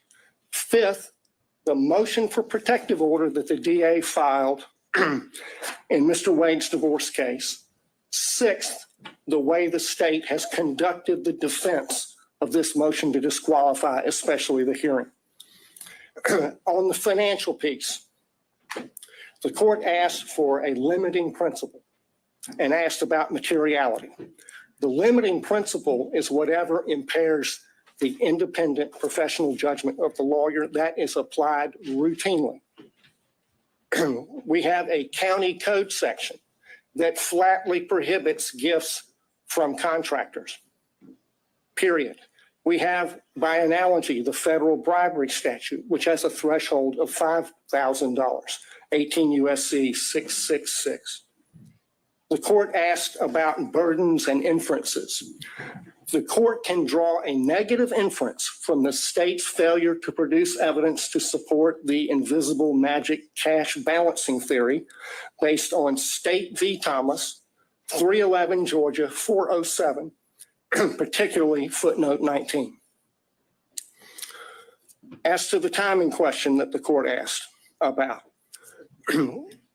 there were 2 contracts for Mr. Wade executed after they acknowledged the relationship began. Each one of them afflicted or conflicted under county and common law. The second conflict is her political ambition, for which he was previously chastised by Judge McBurney. And that's also present in this book. The inside flap of this book says that they were given, quote, exclusive access to thousands of secret documents, emails, text messages, and audio recordings. The court has twice denied defense motions to unseal special purpose grand jury materials. She helped herself to get the glory of this book. I introduced certified copies of a number of county code sections. I'm not going to walk through those, but I'll tell you why they matter. The stack of law from the state constitution down to the county ordinances imposes a regime on the DA under which she has 3 obligations. She has to go to the county commission to get approval to pay him like she did. She cannot accept gifts from a prohibited source. She has to disclose the gifts that she received. She evaded all of those requirements. Section 2-69 of the county code prohibits gifts from prohibited sources, which he was. There is no boyfriend exception. The disclosure forms, the evidence is sufficient for you to find that her disclosure form for 2022 is false and that it is a false writing. That's an actual conflict of interest between her duty, legal duty of disclosure, her legal duty of candor as a prosecutor, and her private and personal interests in concealing the relationship, concealing the gifts, and keeping the gravy train rolling for as long as possible. His part in the pattern of concealment is a story you see in many divorce cases. The husband is hiding things from his wife. How much money he's making, the other woman, and what he's spending on the other woman. And he got on that stand, lied in his interrogatories, and then he got on the stand and he lied about lying in the interrogatories. And the lawyers for the DA's office, they just sat there and let him do it. They did nothing to correct obviously perjured testimony. In and of itself, that warrants disqualification of every one of them. The reason they lied and covered it up was to avoid the trouble they're in right now. That served their personal interests to the detriment of their public duties as prosecutors. The speech at the church, I want to focus on why she did that. Mr. Gillen talked about that. She did it to deflect attention from her own misconduct and that of Mr. Wade. She violated her public duty as a prosecutor to serve her personal interests and the personal interests of her boyfriend. That is a disqualifying conflict between her personal interests and her public duty that is actual, operational, and materialized, and it rests on undisputed facts. The next thing that she did that was a disqualifying conflict of interest was the emergency motion for protective order that she filed in the divorce. I filed a certified copy of that as Exhibit 37. She sought a protective order under the Apex Doctrine on the grounds that she's the DA. And the whole filing is expressly predicated on her status as DA. In fact, she never lets you forget it. She says it 27 times in 12 pages. In that filing, speaking as DA, she said, the circumstances, quote, suggest that defendant Joycelyn Wade is using the legal process to harass and embarrass District Attorney Willis, and in doing so is obstructing and interfering with an ongoing criminal investigation. In the prayer for relief on page 11, she asked for 6 months to, quote, complete a review of the filings in the instant case, investigate and depose relevant witnesses with regard to the interference and obstruction this motion contends. There's no sugarcoating it. That's a clear violation of Rule of Professional Conduct 3.4H, which prohibits lawyers from making threats of criminal prosecution to gain advantage in a civil case. She abused her power. She abused her position to threaten her boyfriend's wife with criminal prosecution to gain advantage for herself and her boyfriend in her boyfriend's divorce. She violated her public duties not to make that kind of a threat in order to serve her private personal interests and those of Mr. Wade. Another actual operational conflict. The last category is the conduct of the defense of this hearing. There were a lot of objections made based on attorney-client privilege during Mr. Bradley's testimony. Most of those objections were made by the state, but the privilege being asserted does not belong to the state. It belongs to Mr. Wade.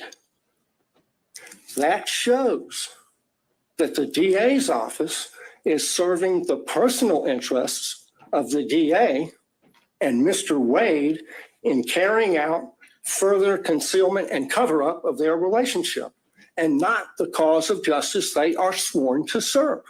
That is a conflict of interest. It's a continuation of the wrongful pattern of concealment and cover-up that they've engaged in since the beginning. But now they've enlisted the entire office in the enterprise.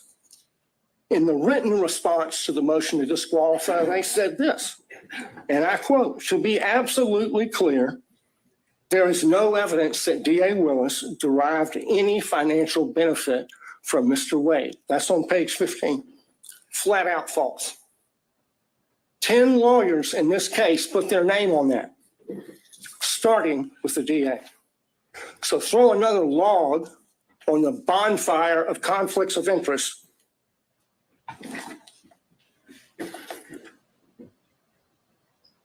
The problem here is the DA cannot distinguish between her personal interests and ambitions on the one hand and her public duties as a prosecutor on the other, and apparently neither can anyone else in their office. Of the 6 conflicts I've identified, only one is subject to a conflict in the evidence. This is a case study in what happens when you operate under a conflict of interest. It's put an irreparable stain on the case. Think of the message that would be sent if they were not disqualified. If this is tolerated, we'll get more of it. This office is a global laughingstock because of their conduct.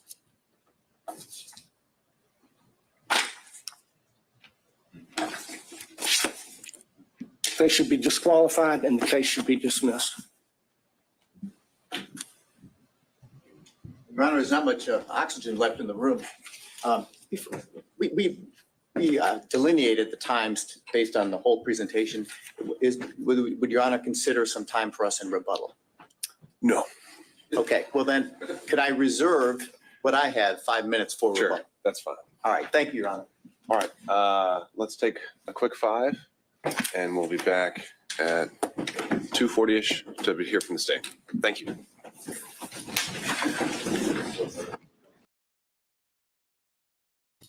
Wow, wow, wow, wow. So we're going to take a quick break here. Let me know if you guys can hear me okay. 20,000 of you in here. Come on, y'all, tap that thumbs up. Let's get so many people in here. YouTube will share this out. I would really appreciate it. It only takes you 2 seconds, less than that, like 0.5 seconds. Just tap it on your phone. By the way, let me know where you're watching me from. Where are you watching me from? Are you watching me on your phone, your tablet, TV? I love watching YouTube on TV. We're live on Rumble as well. I do have a Rumble channel if you want to follow me on Rumble. I'm Professor Nez everywhere, Facebook, Rumble, etc., etc. So we heard from Sadow the pit bull. We didn't hear. Okay, this is really interesting. Maybe I'll put this in the poll. Did not hear from Miss Merchant. She's there, but she did not. We did not hear from Miss Merchant. I wonder why that is. Now, if you remember in the last video, I mentioned that, and by the way, I don't want to discredit Miss Merchant, but in the last video, I did mention that I thought it seemed not necessarily, 100% definitively, but it did seem like Miss Merchant let her emotions kind of, I don't want to say get the better of her, but maybe obstruct her efficiency in doing her job. It did seem like, you could see the stark contrast. I did an entire video. If you haven't seen it on my channel, I did an entire video. We also have a podcast too on Apple Podcast, Spotify Podcast, Nez Nation Live. Go check it out. All the links are on my channel. I'm going to keep an eye on this too to make sure that we come back. I'm going to have to take a bio break in 2 seconds, but it's interesting to me that Miss Merchant didn't contribute here today. I would love to hear from you guys. Who did you think did the best job? I get the feeling so far that Sadow, the pit bull, I call him the pit bull. I think Sadow is just, there's a really good reason why Trump hired him. This guy probably charges $10,000 an hour. He's just really an accomplished attorney. And he never seems flustered. He never seems like he doesn't have some type of a rebuttal. He presents his case articulately. He presents his case substantively. So I'm really, really impressed with Sadow. I didn't think, and I kind of, there's a lot of people there. I don't know if the last guy that just spoke, McDougal, I'm not sure how effective he was. I'd love to hear from you guys. But we're going to hear from the state next. So coming up, the state, are we going to get a ruling today? Is the judge going to make a decision whether or not to disqualify Fani Willis? Not only disqualify, perhaps even pursue criminal charges? OMG. Is that who I think it is? Look who just entered the courtroom. So is she going to get on the stand? Oh my God. Holy macadamia nut. Okay, hold on a second. Everybody relax. Let's see if we can actually get some audio here if she's okay, so she's in the courtroom right now. It is the one, the only. It's all a lie. It's all a lie. You guys are lying. She looks great. She looks fantastic. She looks like she is prepared. Wearing all red. Her pin's not on sideways this time. Very, very interesting. How many people? Okay, new poll. It's time for a new poll. Hold on a second. We got to do a new poll. How many people think she's going to take this? You can't be serious. She's going to speak. How many people think she's going to speak? Is she going to address the court? Holy macadamia nut. Are you kidding me right now? So Nathan Wade was there the whole time. Is he still there? I'm not sure. Okay, new poll. New poll in the chat. Answer. Let me know what you guys think. Holy mackerel. Fani G Money, Lil Kim Willis is in the house. Miss Grey Goose, and I drop a G on you. Fani Willis in the house. There's Nathan Wade, looking dapper. So we are going to hear from the state next. So the defense is done with their closing arguments. We're going to listen to the state next. I'm going to go take a quick bio break. You guys, tap that thumbs up if you haven't already. Share this out because sharing is caring. And I'm going to go take a quick bio break. I'll be right back. I can't wait for this to start. Fantastic. Don't go anywhere. Buckle up. Yeah. Right now.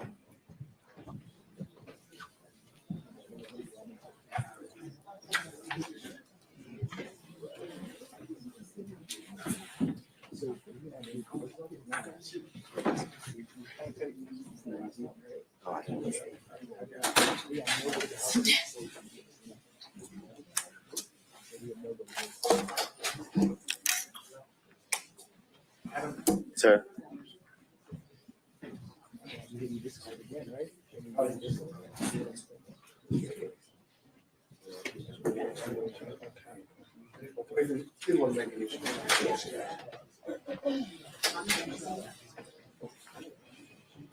Just me.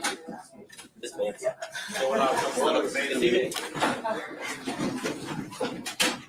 Just sit.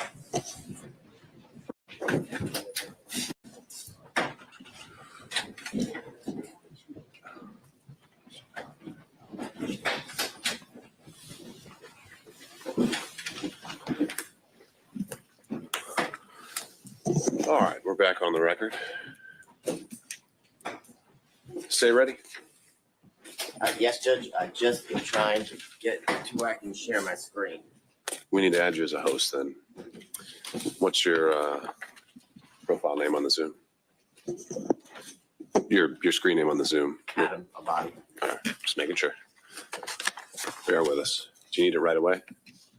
No, I can start without. All right, floor is yours.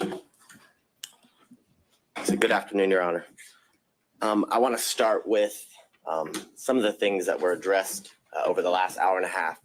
First, beginning with something Mr. Merchant referenced as it related to the comments that the state made in regards to the good faith basis in which was submitted to the court,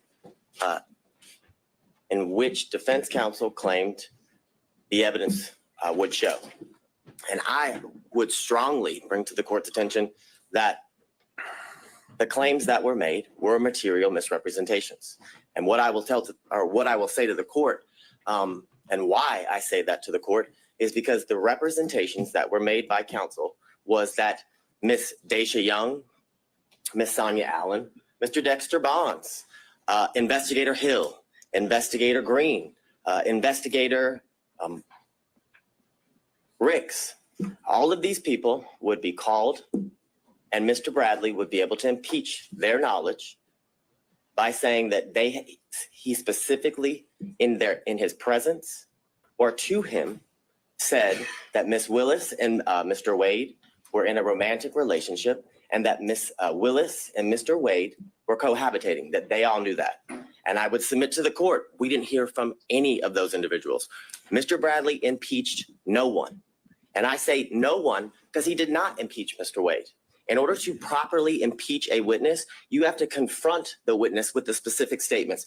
Mr. Wade, and you can look back at the YouTube of the entire hearings of the last couple days, Mr. Wade wasn't once confronted with a statement that he claimed or said, or that is claimed that he said to Mr. Bradley. The way you properly impeach somebody, you have to confront the witness. Here would be Mr. Wade. And once he makes a statement that you believe to be inconsistent and you have a witness who can prove that inconsistency, that's when you call that witness. And when Mr. Wade was on the stand, not once was he asked, did you tell Mr. Bradley this in a confidential conversation in your conference room that was not covered under attorney-client privilege? That was not asked. The specifics of that conversation was not asked. So any testimony that Mr. Bradley testified to is impermissible. It is improper impeachment because they did not confront Mr. Wade with it.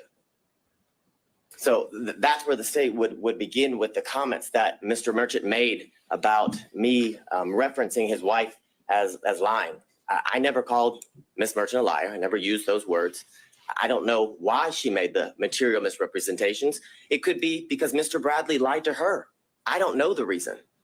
So, but I can submit to the court that those were material misrepresentations that were made to this court on the day a few Mondays ago, as everyone was arguing the motions to quash certain subpoenas. I'd also bring to the court's attention that during that motion to quash subpoenas, certain subpoenas, Ms. Yurdy's attorney appeared, Mr. Partridge, and he made very clear on that Zoom that Ms. Yurdy had absolutely no knowledge of a romantic relationship and absolutely no knowledge of cohabitation. Those were the specific references that he made. So what I would submit to the court is those are those are considered adoptive omissions that his client has made based on the statements he made because of the representations she made to him. So, and I know that sounds convoluted, but what I would say to the court is Ms. Yurdy told Mr. Partridge, because Mr. Partridge told the court that she had absolutely no information about a romantic relationship, and she had absolutely no information as in regards to. So, but wait, are you making an argument I should make inferences based? Now, these would be attorney-client privileges or communications then. She's communicating with Mr. Partridge about what her upcoming testimony is. That's why she's hired him. And you're telling me I should infer things based on her communications to him? Absolutely, because they're not attorney-client communications anymore when he discloses them to the court and everybody else as they watch the Zoom and attend the hearing. The difference is there was no request to go in camera. There was no request to go or to have a private conversation with you as was done with Mr. Bradley. That would have been the proper procedure. So yes, I'm asking you to infer that 100%. I'm asking you to infer that her testimony was at best inconsistent. Because the testimony of Ms. Yurdy, when she testified, was vague, very little description when asked in a very leading manner. Is it true or do you know that Ms. Willis and Mr. Wade were in a relationship from 2019 into the time you were you were forced to resign from the district attorney's office in March of 2022? She said yes. And then further, when pressed by Mr. Sadow, he talks about why she believed they were in a relationship. And what was interesting from Ms. Yurdy's testimony that they were pretty close friends up until she left the DA's office, that she asserted to the court that on a yearly basis, Ms. Willis said, I'm in a relationship with Mr. Wade in 2019. Oh, by the way, I want to tell you again in 2020, because we're in a new year, I'm still in a relationship with Mr. Wade. And again, in 2021, the assertion is Ms. Willis then went back to Ms. Yurdy and confirmed, hey, I just want to reconfirm me and Mr. Wade are still in a relationship. It's absurd. It's absolutely absurd. More importantly, when Mr. Sadow asked her about why she believed that they were in a romantic relationship based on her own observations, she said something. He actually asked her, did you see him kissing or hugging? She said yes, but there was no description or qualification about when it occurred, what she actually saw, was it a kiss on the cheek, things of that nature. So I would ask you to frame her testimony from that standpoint when you're addressing her credibility, as the court is going to do with each and every witness that you heard during the testimony of all the witnesses during the hearing. I'm going to see if my screen will share.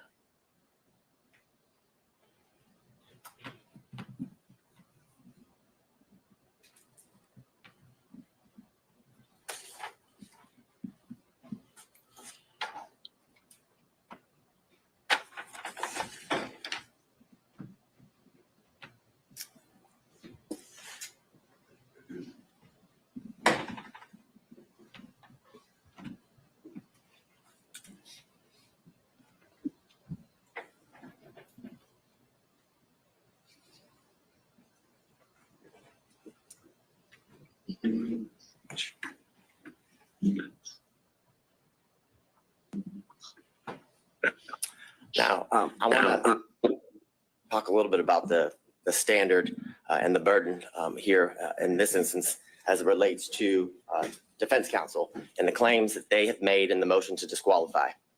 And as I was doing a whole lot of research, I came upon this law review article from Cornell scholarship reading or publication. And they made very clear that courts have been relatively reluctant to exercise their power to disqualify prosecutors for any reason. And that goes along with the standard. What the state would submit to the court is that the defense has to show an actual conflict. And in this instance, they have to show the actual conflict would be that Ms. Willis received a financial benefit or gain and did it got it based upon the outcome of the case. It doesn't make any sense. It makes absolutely no sense. And during the 3 days of the extensive testimony of all of the witnesses and the prolonged examinations of the witnesses by multiple defense counsel, they still got nowhere. We're in the same position we were in on Monday. The same assertions that were made on Monday have no answers today as we before your honor. They were not able to provide any evidence as to, or to the contrary of Ms. Willis and Ms. Wade's assertions of when their relationship began. There's absolutely no evidence that contradicts that the relationship did not begin later than or around March of 2022, your honor. I'd further submit to the court, because of this failure, that their assertion or their request that, one, the indictment be dismissed. There's absolutely no evidence that the defendants in this case, their due process rights have been harmed in absolutely any way. There was zero evidence. Not a single shred of evidence was produced through any of the exhibits or the witness testimony showing how their constitutional rights, their due process rights were at all affected by the relationship that began in March of 2022 with Ms. Willis and Mr. Wade. And because of that, the motion to disqualify should be denied. And Ms.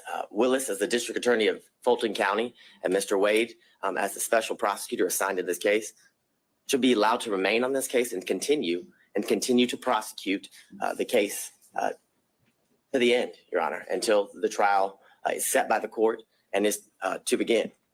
Now, the issues, obviously, you've heard a lot from defense counsel as to what the issues are for you to, I guess, determine. And here it would be the state's contention is that you must find that there's an actual conflict if you were or are to come to the conclusion that you should disqualify Ms. Willis and the district attorney's office. And looking at and what I think you're talking about, is this Ventura? it's McGlynn v. State, McGlynn v. State, 342 Georgia Appeal 170. It's a 2017 case. In that case, as it talks about the standard of proof that the defense, or the burden that the defense must show and go to show an actual conflict, is they say it's a high standard of proof, which is definitely not a preponderance of the evidence, which is a much lower burden for any party who's trying to meet that standard of preponderance.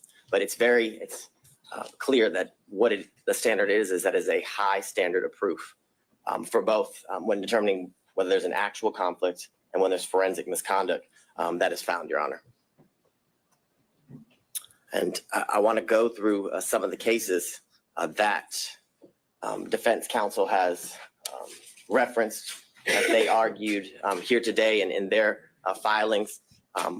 And I guess the bright line standard, or the standard and the grounds for which disqualification is appropriate for your honor to be determining in all of the cases as it relates to disqualifying the elected district attorney, is that you either find that there's a conflict of interest or that there's been some sort of forensic misconduct. Those are, I guess, the two areas that your honor that is in your purview when you are looking to resolve an issue regarding disqualification. Now, in a recent case, Lee v. State, which is 224 Georgia, Lexus 31. It's a February of 2024 case here out of our appellate courts. And in that case, Justice Pinson wrote that a trial court did not abuse its discretion by failing to disqualify an assistant district attorney absent an actual conflict of interest. And that is the case that was ruled on by the Georgia Court of Appeals about a month ago, your honor. Now, the cases in which defense counsel have relied on in their briefs and here today, I would submit to the court the cites are misleading, many of them are inapplicable, and some of them actually support the state's position.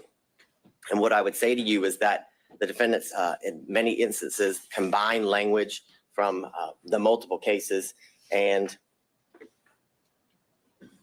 kind of what I would say is misstates the law as it relates to what the law or what is required in order for an elected district attorney and their office to be disqualified. And what I would submit to the court is— Let's go back to that. Show me how. Yes. Show you how. So I think the first one they cited was battle versus the state. Certainly a conflict of interest or the appearance of impropriety can be the grounds of disqualification. Well, there are a number of these cases that seem to exclusively rely on the appearance of impropriety. right. Well, what So I- they acknowledge that there's some ambiguity here, that sometimes Whitworth gets cited to Ventura, and we've got this quote that comes up where it's just they only cite to an actual conflict that must be involved. They acknowledge the ambiguity. You're saying there's no ambiguity whatsoever. I am saying that, and why I am saying that, why I would submit that to the court is in all of those cases, they do reference the appearance of an impropriety, but they reference that because they also find there's an actual conflict in each one of those cases. So your position would be, your review of the case law, there's never been an appellate opinion that relied only on an appearance of impropriety. As it relates to a prosecutor or district attorney, yes, that is what I'm saying. What I would say is in those cases, they do reference the fact that there is an appearance of impropriety, but they reference that fact because when you have an actual conflict, there's always an appearance of impropriety. And those are what those cases stand for. And though, I guess that is the main example of what I reference as they kind of combine the language from separate and different cases and tell you that the standard is an appearance of impropriety. And I would submit to the court that is not the standard. And in my first reading, like Your Honor, I did notice that the cases each reference the appearance of impropriety, but also that appearance arose from the fact that the court found an actual conflict in each one of those cases. So I won't belabor the point in going through all of the cases that the defense had cited, but what I would submit to the court and reading those cases is that I found that they kind of fell into 5 categories, that some that didn't concern disqualification at all, some that determined or that were about, I call it divided loyalty, which is a conflict that arises from representing becoming a prosecutor and then having represented the defendant prior to becoming a prosecutor, and then whether there's an actual personal interest in the outcome. And then others talk about whether the defendant was denied a fundamentally fair trial at the conclusion and of the case after conviction.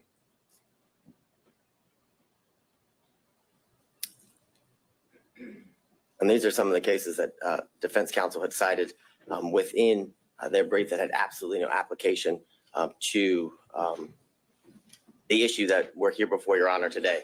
The first, McIver v. State, has nothing to do or has nothing related to the disqualification of anyone. And I think some of these are just relating to kind of aspiring for broad language about standards to prosecutors. So point taken there. But if there are more, all right, keep going.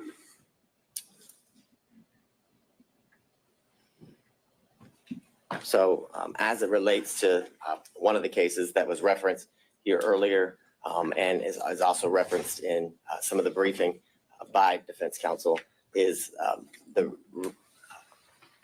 Regested v. State, which is 287 Georgia 542. And all of the cases that fall under this, what I would call category, is about a attorney who formerly prosecuted a defendant in I guess the same type of case or the same case or similar charges.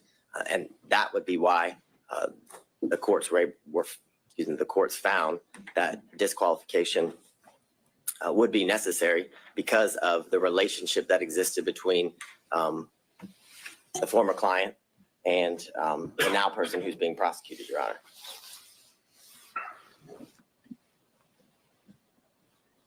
The next series of slides just goes through what has been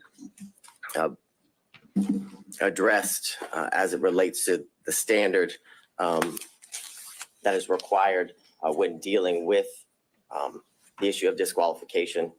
And the state would contend and submit to the court that the defense must show an actual conflict in order to have the district attorney disqualified. And that actual conflict has to be in the form of showing that Ms. Willis, in this instance, received a financial benefit or gain in relation to the outcome of the case. Like many of the cases that involve personal interest, Your Honor, it's all based on a contingency fee, where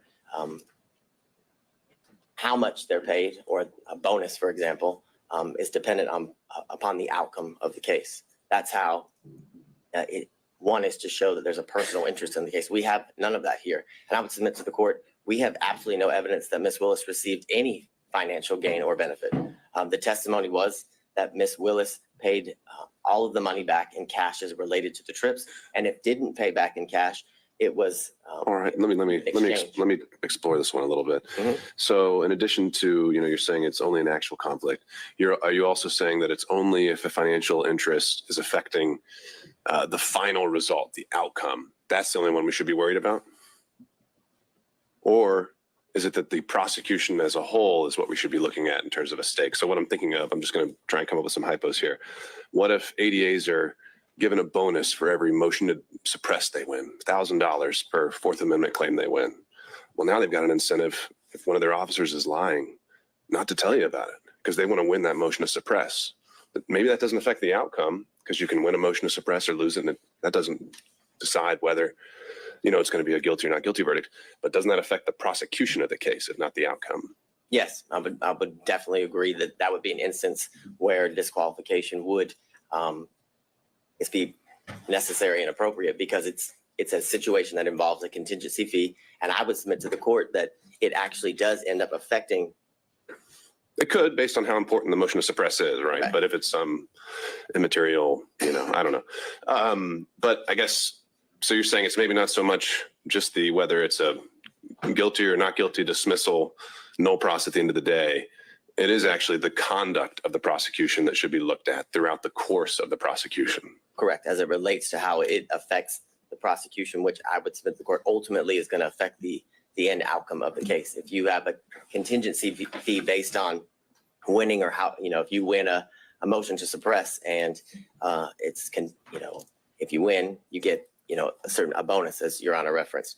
I think that is ultimately going to affect the end outcome of the case, because as Your Honor just said, if there's an instance where an officer is lying, or where there isn't a good faith to go forward with that motion, the prosecutor would go forward with regardless, because of the contingency fee, which not only affects the prosecution at that point of the proceedings, but ultimately is going to affect the entire case. Because if they were to win a motion to suppress, or I guess the motion would be denied and the evidence wasn't suppressed, knowing that they didn't have a good faith basis to go forward affects the ultimate outcome of the case. So I think it's twofold, as Your Honor has referenced. I think it's at that part of the procedure of the proceedings would definitely qualify for a reason necessary to disqualify a prosecuting agency. But ultimately, that action during the procedure will lead to the ultimate outcome of the case being or hinging upon a contingency fee like the ones in the cases referenced by counsel and the state that are on the screen. So getting into the language again, which you just had up there with greater amusements and amusement sales. Greater amusements is one of those. You refer to the appearance of conflict as dictated. Why do you think that's dictated? I think the quote from that one is, it guarantees at least the appearance of a conflict of interest. Why is that dictated? It seems very central to the holding in the case. Because I don't disagree with Your Honor, but in that case, an actual conflict was found, and the appearance. They didn't find that. I would disagree with Your Honor. My reading of the case is that an actual conflict was found, but because of that actual conflict, an appearance of impropriety was seen. And that's the reference, or why the state referenced that case in relation to the argument that an actual conflict is required.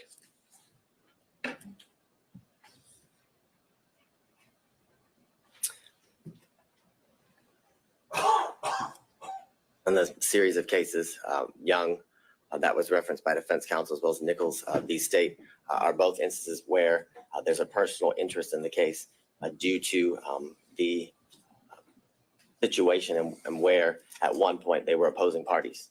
And of course, there's a personal interest or stake as it relates to prosecuting an opposing party in a civil claim, which are what both of those cases reference, which shows that there's an actual conflict of interest that relates to the personal gain of the specific prosecuting agency. And what do you make of Nichols' reference to, it's an older case. Sometimes the language can be what we're not accustomed to seeing, but there's, they refer to the metaphor of Caesar's wife.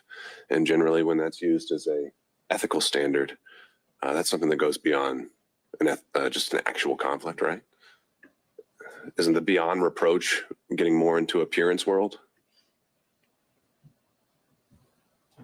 Is it getting beyond? No, isn't getting into the appearance aspect of things when we're talking about Caesar's wife. But I think it goes beyond that based on the language of the holding in that case, where it literally says that the individual had a personal interest in obtaining a fee by forcing a settlement in the civil case and using the criminal case as leverage. So that's not an appearance of impropriety. That is an actual conflict of interest in which arises because of the individual's personal stake in the end outcome of the case, Your Honor. So that's how I would differentiate, I guess, the representations of defense counsel as it relates to the standard or the burden that must be shown, and why the state would submit to the court, and the most recent ruling out of the Georgia appellate courts that an actual conflict is required to be shown. So I'm going to skip through these series of slides. You've heard all about Whitworth.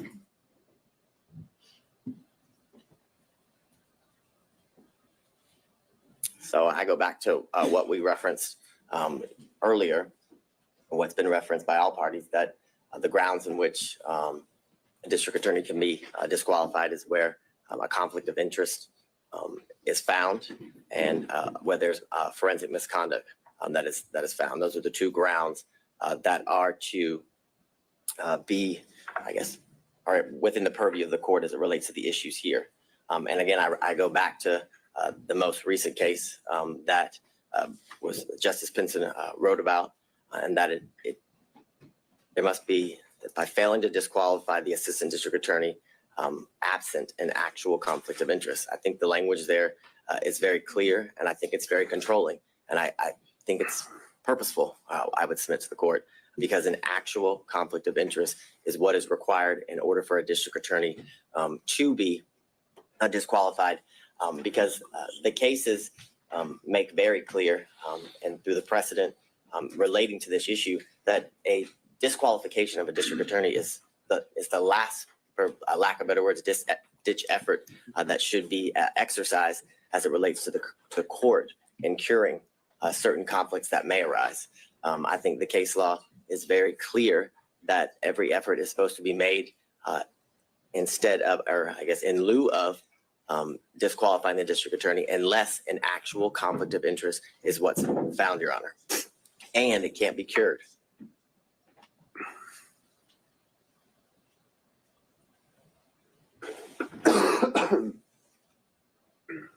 So what I would reference to the court, as was brought up earlier in Lyons v. State, 271 Georgia 639, a 1999 case where it talks about a theoretical or speculative conflict will not impugn a conviction, meaning that speculation, conjecture, things of that nature, assumptions are not enough for anything to arise to an actual conflict. And what I would submit to the court as well, that goes to the fact that what has to be shown is an actual conflict.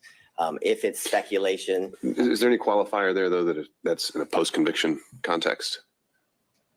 So we're talking about, competent evidence. We're obviously in a pretrial phase here.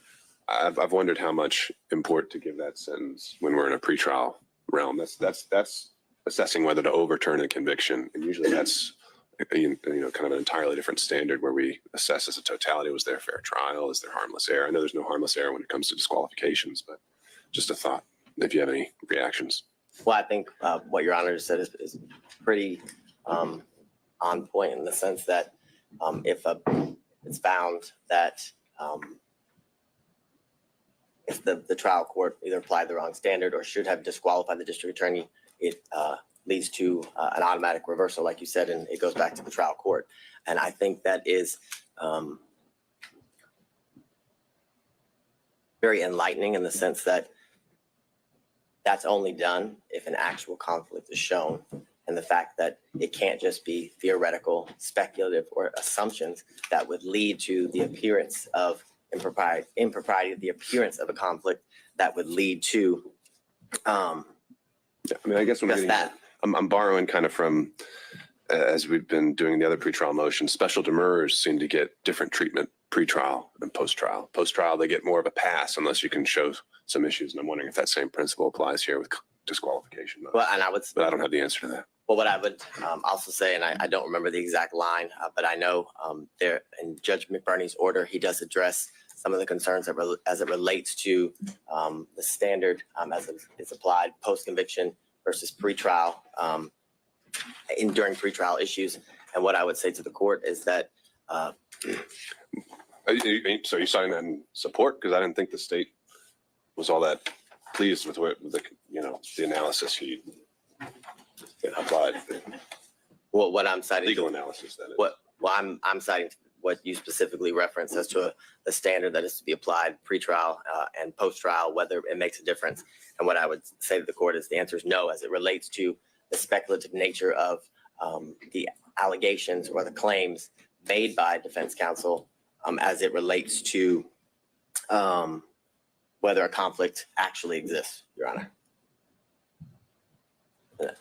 What I can't do at the moment is point exactly to the page at the end of the state's argument. I can give you the page number as it relates to Judge McBurney's order. I think I know what you're talking about, the footnote where he references the appearance standard. Yes. All right, Right. I'm looking at it. Further, in Lamb v. State, 267 Georgia 41, on page 42, it's a 1996 case where the court says, nevertheless, the conflict must be palpable and have a substantial basis in fact.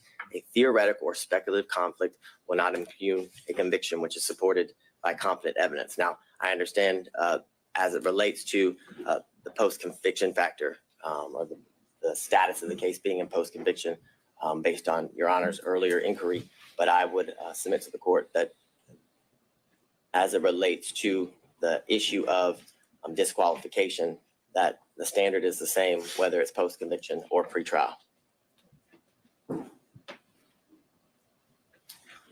In Bloomfield v. Bornstein, which is 247 Georgia 406, the 1981 case. In that case, it says the appellees have not shown us a case where a per se rule was applied to disqualify an attorney on the basis of an appearance of impropriety alone.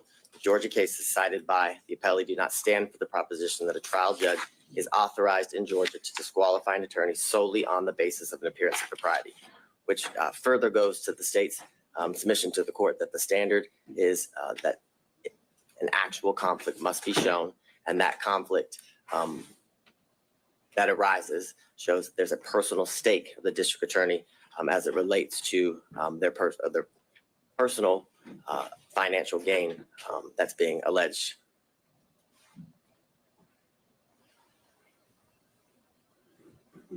So in the case that's been referenced by all parties here today, Whitworth v. State 275 Georgia, Appeal 790 to 2005 case. In that case, it says Whitworth's complaints are largely based on speculation and conjecture.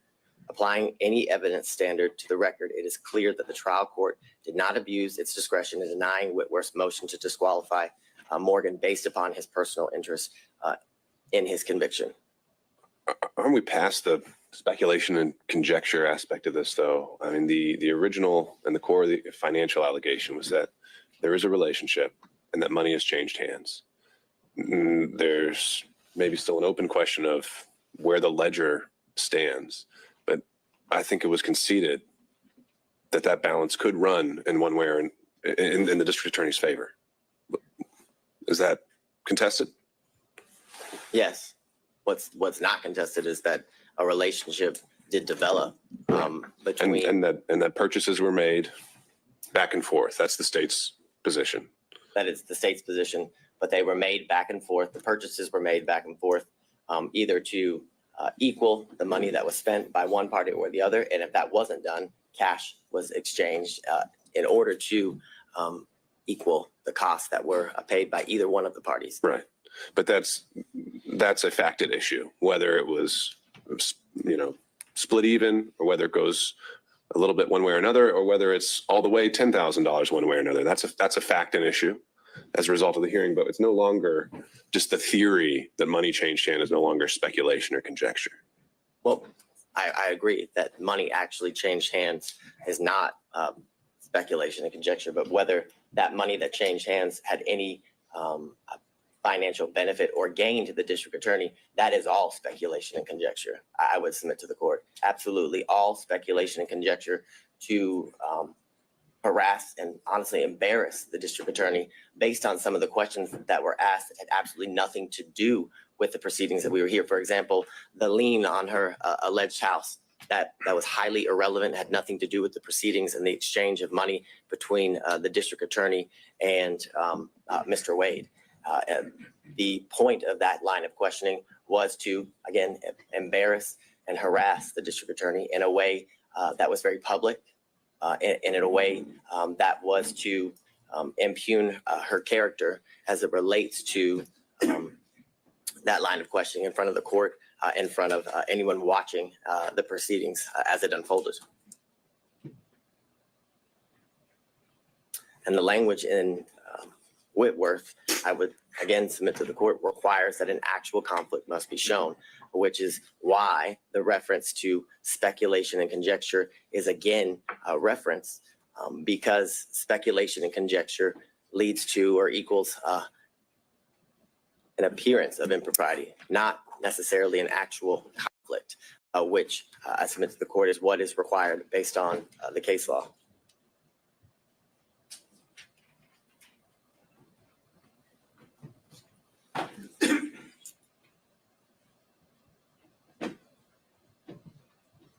So in State v. Sutherland, which is 190 Georgia Appeals 606, it's a 1989 case. And it says, while the prosecuting officers should see that no unfair advantage is taken of the accused, yet he is not a judicial officer. Those who are required to exercise judicial function in the case are the judge and the jury. The public prosecutor is necessarily a partisan in the case. If we were compelled to proceed with the same circumspection as the judge and jury, there would be an end to the conviction of criminals, which goes to the premise that the appearance of impropriety is to apply to judges, not prosecutors. Because if that standard was to be applied in the manner in which the Sutherland case is referencing, then there would never be a criminal prosecution, because the state is always going to appear biased as it relates to getting justice for the victims or righting the wrong as it relates to the crimes in which the defendant is been indicted or accused of.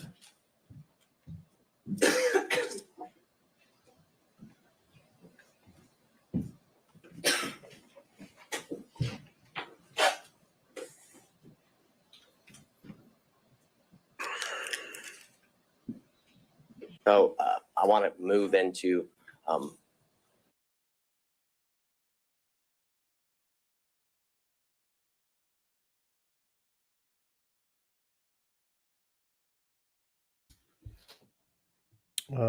looks like we lost the feed here for a second. Hold on. Let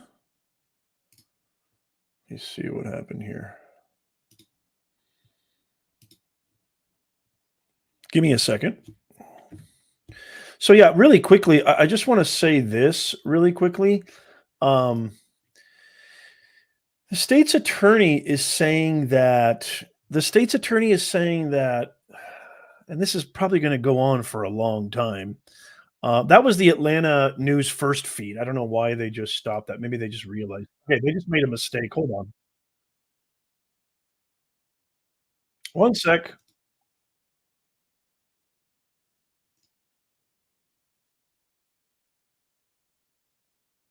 personal knowledge of a romantic relationship between the DA and Mr. Wade. You also heard from the special prosecutor, Mr. Wade, a former judge. You heard from the 80th governor of the state of Georgia, Roy Barnes. You heard from the first female elected district attorney of Fulton County, and you heard from her father, who was a 40-plus year practicing attorney in good standing when he left the practice of law.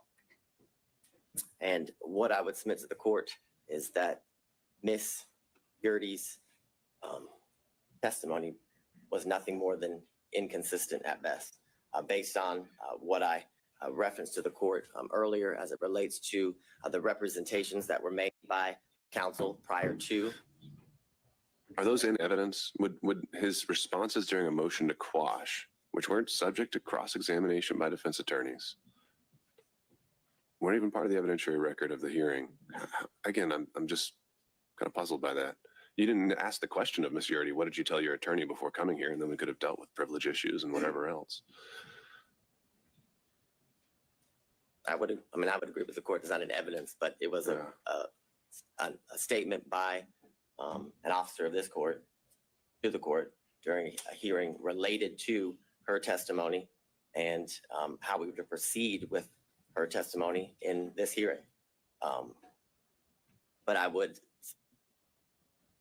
it's clear that what was represented as to why she would not have, I guess, be an appropriate person to testify was that she had absolutely no knowledge of the romantic relationship.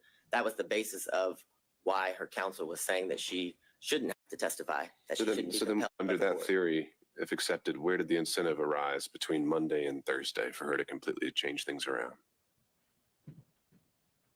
Where did the incentive arise? So she was fighting so hard to avoid if we're going down that road you proposed, she was fighting to have not to come in here and testify at all. And then she comes in here and testifies.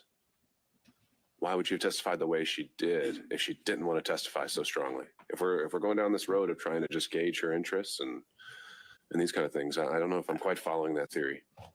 And I can appreciate that, but I would say the reason she didn't want to testify, I would submit to the court, is because this is an incredibly public forum where she would have to testify against a former friend and a former boss.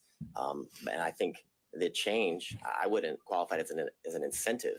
What I would qualify is ultimately when she was forced to testify, right, a motive and a bias as to why she testified in the manner in which she did.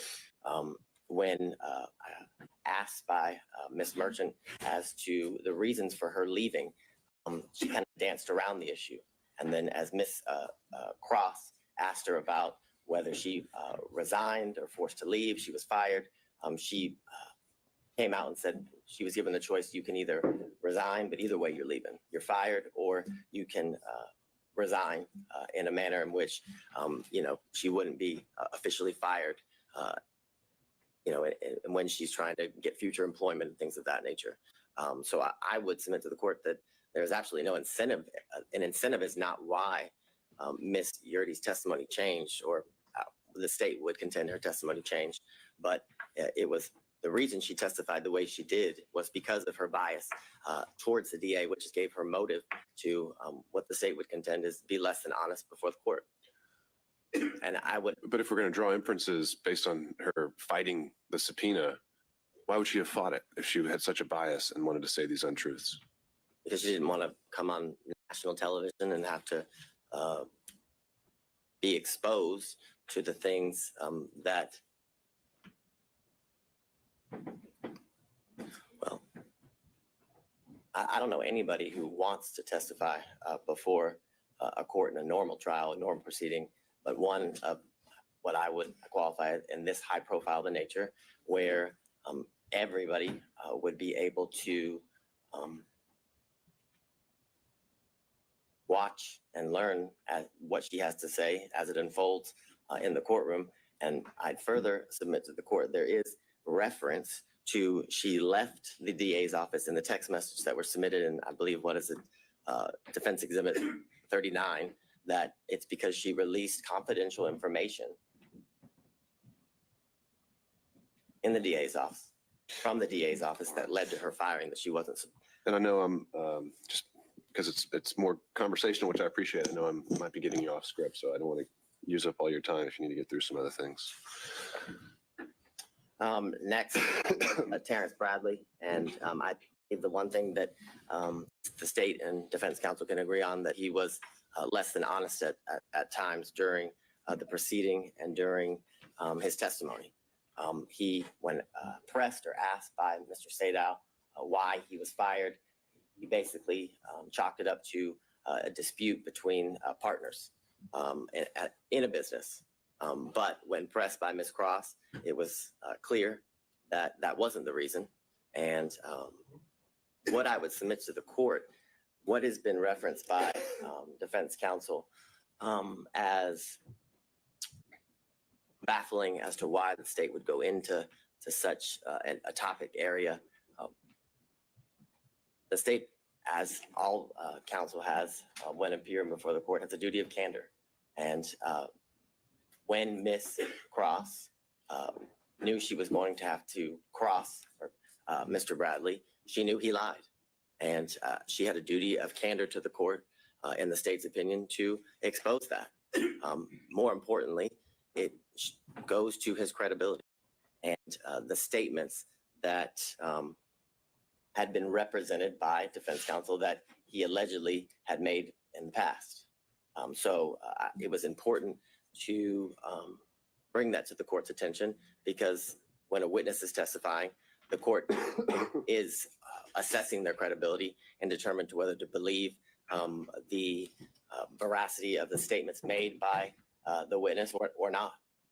So that is the most important factor when determining whether somebody is telling the truth or a lie. Furthermore, he reluctantly, when pressed, finally admitted that he paid off the assault victim. Eventually it started with an escrow account, led to he did pay off the victim in that case. He testified over a span of 3 days, and like I referenced to the court, he must have said 15 times that he had no personal firsthand knowledge as it relates to the relationship between Ms. Willis and Mr. Wade. More importantly, when pressed by counsel, he could not pinpoint a time in which he knew that the relationship occurred.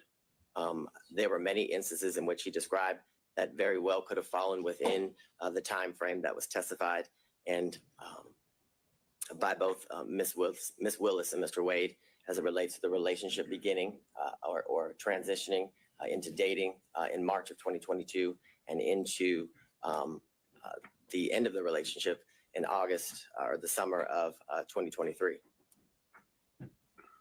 And as I referenced to the court, the statements that Mr. Bradley made, the state would contend are inadmissible hearsay as it relates to the statements that he was pressed and asked about what Mr. Wade told him, because Mr. Wade was never confronted with those statements. And in order for impeachment to be proper, he must be confronted with the specific statements that are alleged to have been made in order to impeach him. Again, Mr. Bradley had every motive to lie. I believe the text messages are kind of clear, are very clear as it relates to his disdain towards Mr. Wade, which due to the fact that, he was expelled or exiled from a thriving law practice. And it was clear that the practice and Mr. Wade sided with the alleged sexual assault victim, which is clear. He assaulted her due to the fact that he paid her off. And as I referenced earlier, Ms. Merchant represented to the court that Mr. Bradley had personal firsthand knowledge basically of it all, of everything, and that he would be able to basically be an impeaching machine. I think Your Honor referenced him as the star witness when you were addressing the claims that were made by Ms. Cross in relations to Ms. Merchant's representations to the court. And what I would submit to the court is that all Mr. Bradley's representations as it relates to whether or when the relationship between Ms. Willis and Mr. Wade began and whether they cohabitated, because that was a promise that was also made, that he would be able to impeach the investigators as it relates to cohabitation, was mere speculation, gossip, and innuendo. And this is, Your Honor. The impression I got, and we can correct this while we're all here together, is that Mr. Bradley directly overheard a statement from each of these individuals that they could be impeached with. Ms. Merchant, is that accurate? Directly overheard, which ones are we talking about specifically? Well, essentially, that kind of seemed to be all of them. You had said Allen, Bond, Young, and then the investigators, Hill, Green, and Ricks, could all be directly impeached by statements overheard by Mr. Bradley. Yes. In reference to your question, the unequivocal answer was yes. And when Your Honor is looking through the text messages, I would submit to the court that the text messages don't even say or indicate what was represented to the court in relation to the good faith basis for this motion to disqualify as it relates to the testimony of and the ability to impeach witnesses through Mr. Bradley. What's been referenced by all counsel is Mr. Bradley's assertion of absolutely as it relates to whether the relationship existed prior to Mr. Wade's hiring. And the question in itself involves speculation because it asks, do you think it started before she hired him? And he says, absolutely. He doesn't say he knows. He doesn't provide any context as to how he knows. And in these text messages and through his testimony with the court, the source of his information was unclear. What I would say to the court as to a lot of things, other than the one conversation that allegedly occurred between Mr. Wade and Mr. Bradley, and I would submit to the court that that conversation never occurred. That would be the state's contention. And how do we know that? We know that because that conversation was not confronted, or Mr. Wade was not confronted with that conversation. And that is evidence circumstantially, and I'd even say direct, as to that conversation not existing. Because based on the representation made by defense counsel, it would be clear that that would be a conversation that would have been relayed to, because it wasn't privileged, as Your Honor found, that would have been relayed to Ms. Merchant. And if that conversation happened, you better believe that would have been a conversation that defense counsel would have confronted Mr. Wade with and against. And the reason they didn't do that was because it didn't exist. Again, you heard from Mr. John C. Floyd III, the district attorney's father. As Your Honor heard, he was a well-respected member of the legal community for over 40 years. But the importance of his testimony was to provide the court with corroboration as it relates to the years leading up to the relationship that transitioned into dating between the district attorney and Mr. Wade. What he testified to is that he moved into her South Fulton home in 2019. The evidence of his moving into that home at that time was his Georgia driver's license, official government document. He further testified that not only did it wasn't that just Ms. Willis and himself live at the South Fulton home, but that he often would see on numerous occasions the significant other of Ms. Willis that was not Mr. Wade. He referenced that that person had a nickname of Deuce, and that he kept a lot of his belongings in the garage of Ms. Willis. He specifically said he kept a lot of his disc jockey equipment, is how he referred to it when before the court. He made very clear that he had never seen Mr. Wade at the South Fulton home that is owned by Ms. Willis.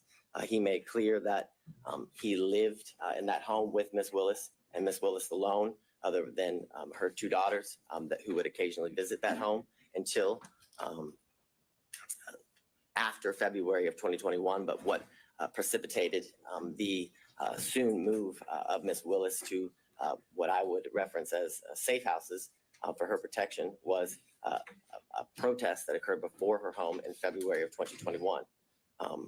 He then expressed to the court that Ms. Willis moved in the spring of 2021, and that due to these threats that were taken very seriously, he had only seen his child 13 times. He said, in reference to the questions by defense counsel that were in a, and I'm just going to be straight up with the court, they were trying to make Ms. Willis a liar, what is how I would submit to the court, in the sense that she testified that she was concerned for her safety and her family's safety, which included her father and her daughters, and that Mr. Floyd remaining in that home kind of rebutted all of that, made it so it wasn't true. But he testified that he stayed in the home because it was a home that she had put her blood, sweat, and tears in and was able to buy, and that he stayed in the home because there was constant officer presence. He told the court that he bought extra security equipment. He even went as far to tell the court that he slept in different rooms on different nights because he felt his safety was in such a concern. So I would submit to the court that line of questioning was done in an attempt to discredit Ms. Willis, but failed. Would be this how the state would characterize it. Then he testified about the first time that he did meet Mr. Wade, which is in 2023 here at the district attorney's office, and he talked about how he kept cash in his home and why Ms. Willis kept cash in his home. And what the court should take note of is the state didn't ask Mr. Floyd about the cash in his home. That came out through the cross-examination of defense counsel. So there was I guess, the implication that Mr. Floyd only did so due through his preparation with the state and his hearing and seeing news articles and clips related to the testimony that had occurred prior to him. But I would submit to the court that it's telling that information came out through questions that were asked by defense counsel, which gives credibility to the statements that were made. And he further explained as to why he taught his daughter to keep cash in the home as it relates to financial independence and having a safety net. It was further testified that he had multiple safes and that he gave Ms. Willis his first lockbox, or her first lockbox, for situations as she described when she was testifying.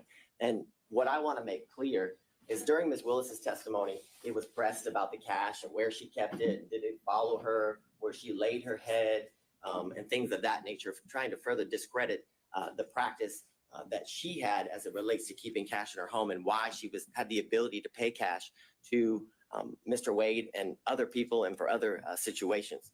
And what the court should take note of is that there was no evidence that controverted that at all. Where was the evidence that controverted Ms. Willis's claim and practice of keeping cash in her home? There was none. In fact, the only evidence it was substantiated through the testimony of her father, Mr. Floyd.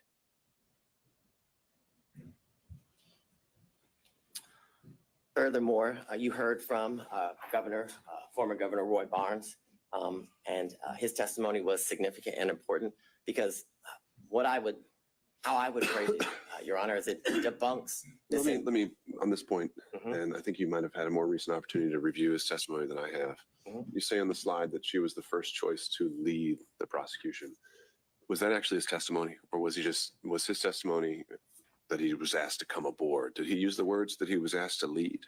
Yes, it would be that's my recollection, that he was asked to lead the prosecution. He was asked to he was asked to fill the position that Mr. Wade is currently in, which is the lead prosecutor. It was said in that way as well as it relates to the testimony of Mr. Barnes. So I think it would be very clear. My recollection is that he said lead, but what I can submit to the court that I know he also said that he was asked to fill the position that Mr. Wade is currently filling for the state of Georgia, which is the lead prosecutor. At that time, as special grand jury, prosecutor, right? Yeah, the special, I guess, yeah, as the special prosecutor lead the investigation, which led to the ultimate prosecution that we're here before Your Honor today. He also indicated that the reason he turned that job down was because it didn't pay enough. He said he had mouths to feed at his law firm, and that he also didn't want to live the rest of his life with bodyguards, because he had lived that for the years in which he was the governor of Georgia.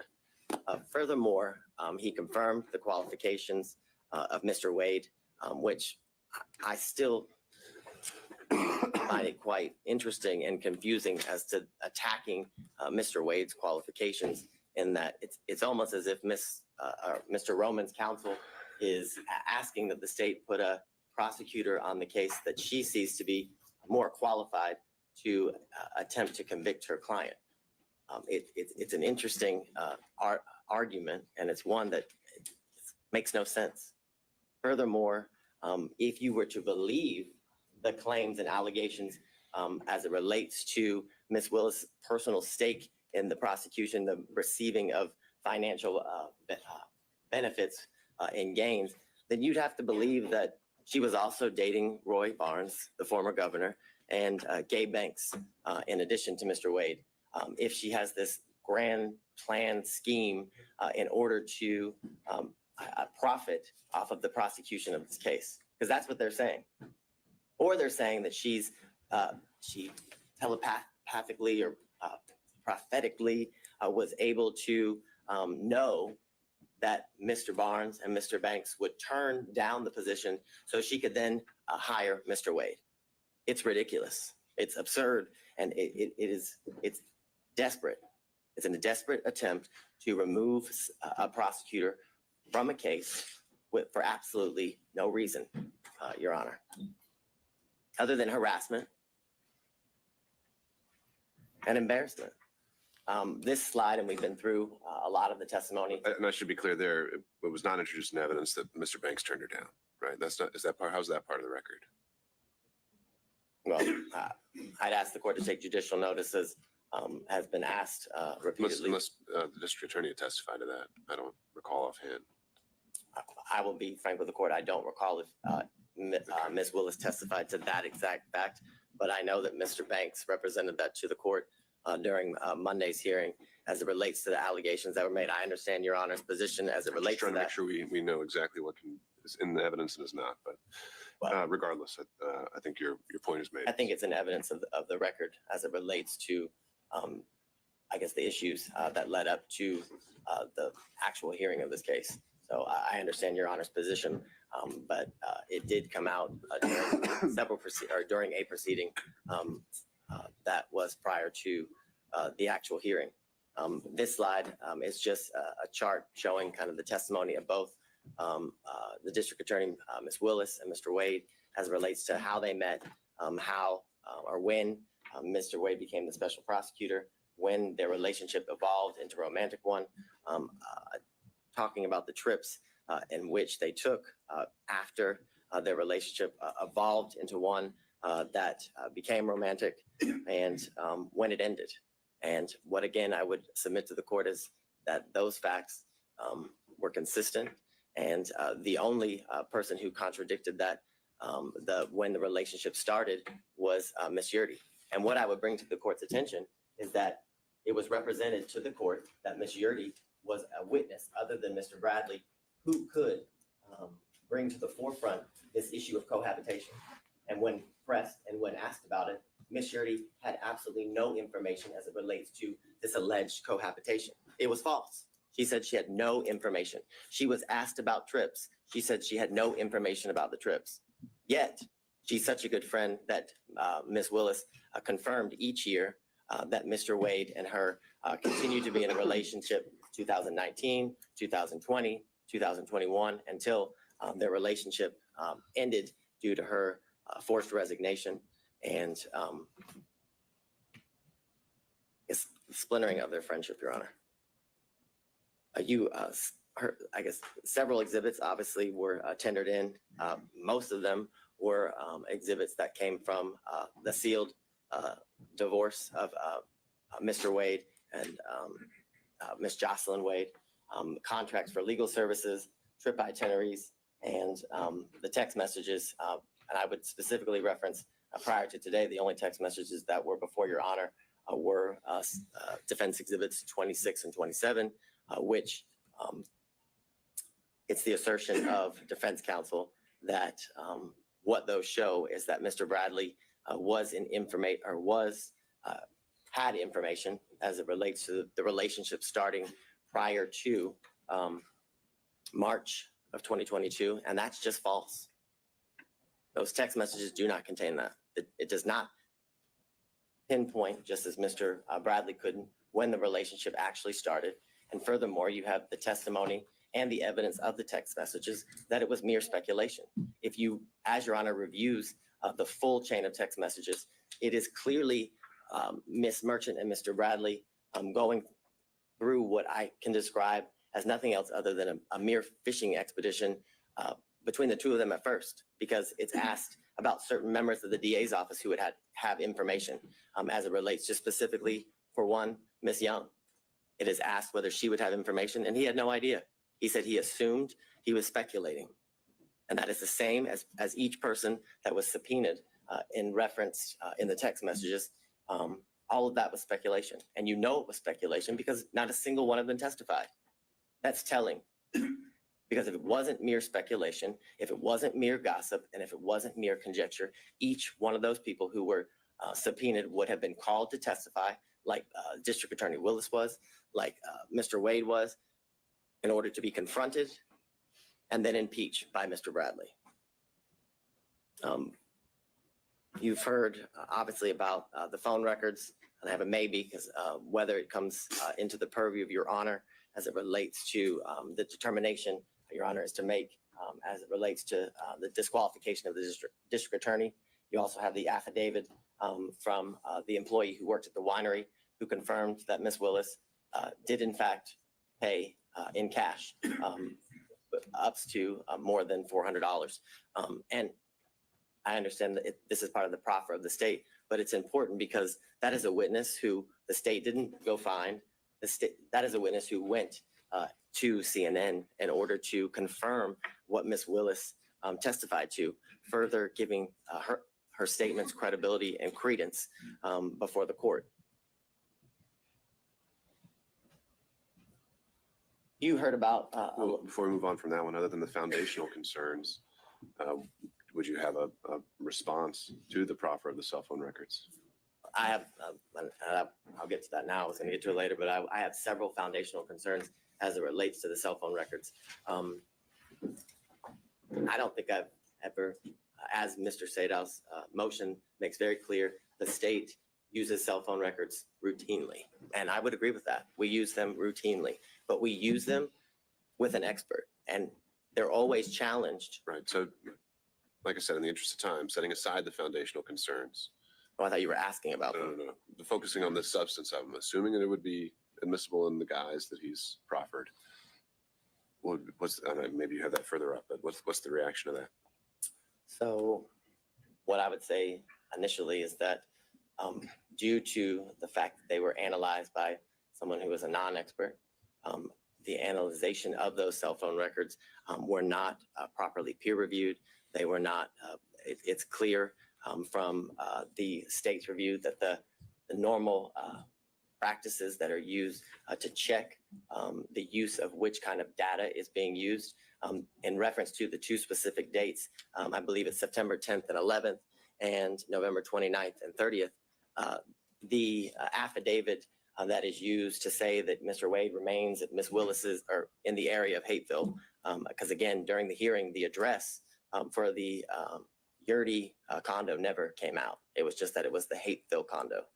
The actual phone number for Mr. Wade was never established. And the documents that were provided to the state that were certified business records did not have a subscriber page. So we have no idea that the number belongs to Mr. Wade. Now I understand Your Honor wants to look past the foundational issues and I can appreciate that, but the foundational stuff is very important as it relates to the admissibility of the records. No doubt about that. But if somewhere how they were able to survive those foundational concerns, do you have any reaction? Yes, I do, and I will skip forward so I don't. So what's interesting is that the records that were provided they start in January of 2021 and they go, I believe it's to November 30th, I think is what of 2021, the span of the records. And you heard from all of the witnesses, including Ms. Yurdy, that Ms. Willis did not move into the Hateville address until April of 2021. That was the testimony from all of the witnesses, April of 2021, and that she lived in her South Fulton home from when she met Mr. Wade in October of 2019 up until when she had to move. And the assertion by defense counsel is that Mr. Wade and Ms. Willis began a relationship right after they met in October of 2019. What's interesting and what's telling is that Mr. Wade's handset doesn't once appear in anywhere near the area of her South Fulton home, but they're dating, but they're in a serious relationship. And if you were to believe what the defense counsel says, that they have been in a relationship from October of 2019 up until she moves in April of 2021. So, a year and a half or so, but he never once enters the area of her home. But they want you to believe that that's a lie, which is why counsel for defense continued to press District Attorney Willis and Mr. Wade as to whether he had ever been to that South Fulton home. Well, this corroborates that that was not a lie, that he had never been to that home. And it's more than suspect if you've been in a relationship, as they claim, for all this time, but never once went to the house. So I think that's telling. What I would also bring to the court's attention in the state's initial review of the records, that from January of 2021 to March of 2021, those times when Ms. Willis did not live again at the Hateville address, she didn't move there until April of 2021, that his handset appears in that area 23 times. Sure. How do you reconcile that with this testimony that was alluded to, I think, by opposing counsel, the reasons he gave for being in the area? Well, would those line up to 23 times? I think, well, I didn't give too many reasons for being there, right? Well, I think that's the point. I would say, yes, that is the point. He referenced that that's an area that it was not uncommon for him to be in. And clearly that is the case because Ms. Willis didn't live in that area. So again, it's further corroboration as to what Mr. Wade indicated to the court. And after Ms. Willis moved into the condo in April of 2021, they appeared 35 times. Now, I want to make clear to the court, both Ms. Willis and Mr. Wade never denied that he had been to that condo before. The specific testimony that was elicited by Ms. Willis and Mr. Wade was that he had never laid his head, was the direct quote, at that condo, which these records don't prove that he laid his head anywhere. If you were to believe the analysis, or if you were to give credence to what the non-expert says as it relates to Mr. Wade's handset in September and November for the 3 to 4 hours that the phone is alleged to have remained, that doesn't disprove anything that was testified by both Mr. Wade and District Attorney Willis. It was that he visited there. The specific hours of their visits was not something that was pursued during the questioning of both of the parties. So what I would also submit to the court is that if you look at the days as it relates to in September and November, the use, the type of information that is used to make the plots for the longitude and latitude of the handset is data records. It's not voice records. It's not SMS or text messages. It's data records. And it is not uncommon for an expert to testify as it relates specifically to AT&T records that actual data record is unreliable as it relates to the location of the handset due to the type of information that it is, that it's data. It's not the voice and the SMS, which I know, Your Honor, as has been referenced, was a prosecutor not only here in this county, but for the federal government, where this kind of information is commonly used. So in the comments that were made by the court, it was clear that you understood and understand the use of cell phone records as it relates to put somebody in an area, and again, not in a specific location.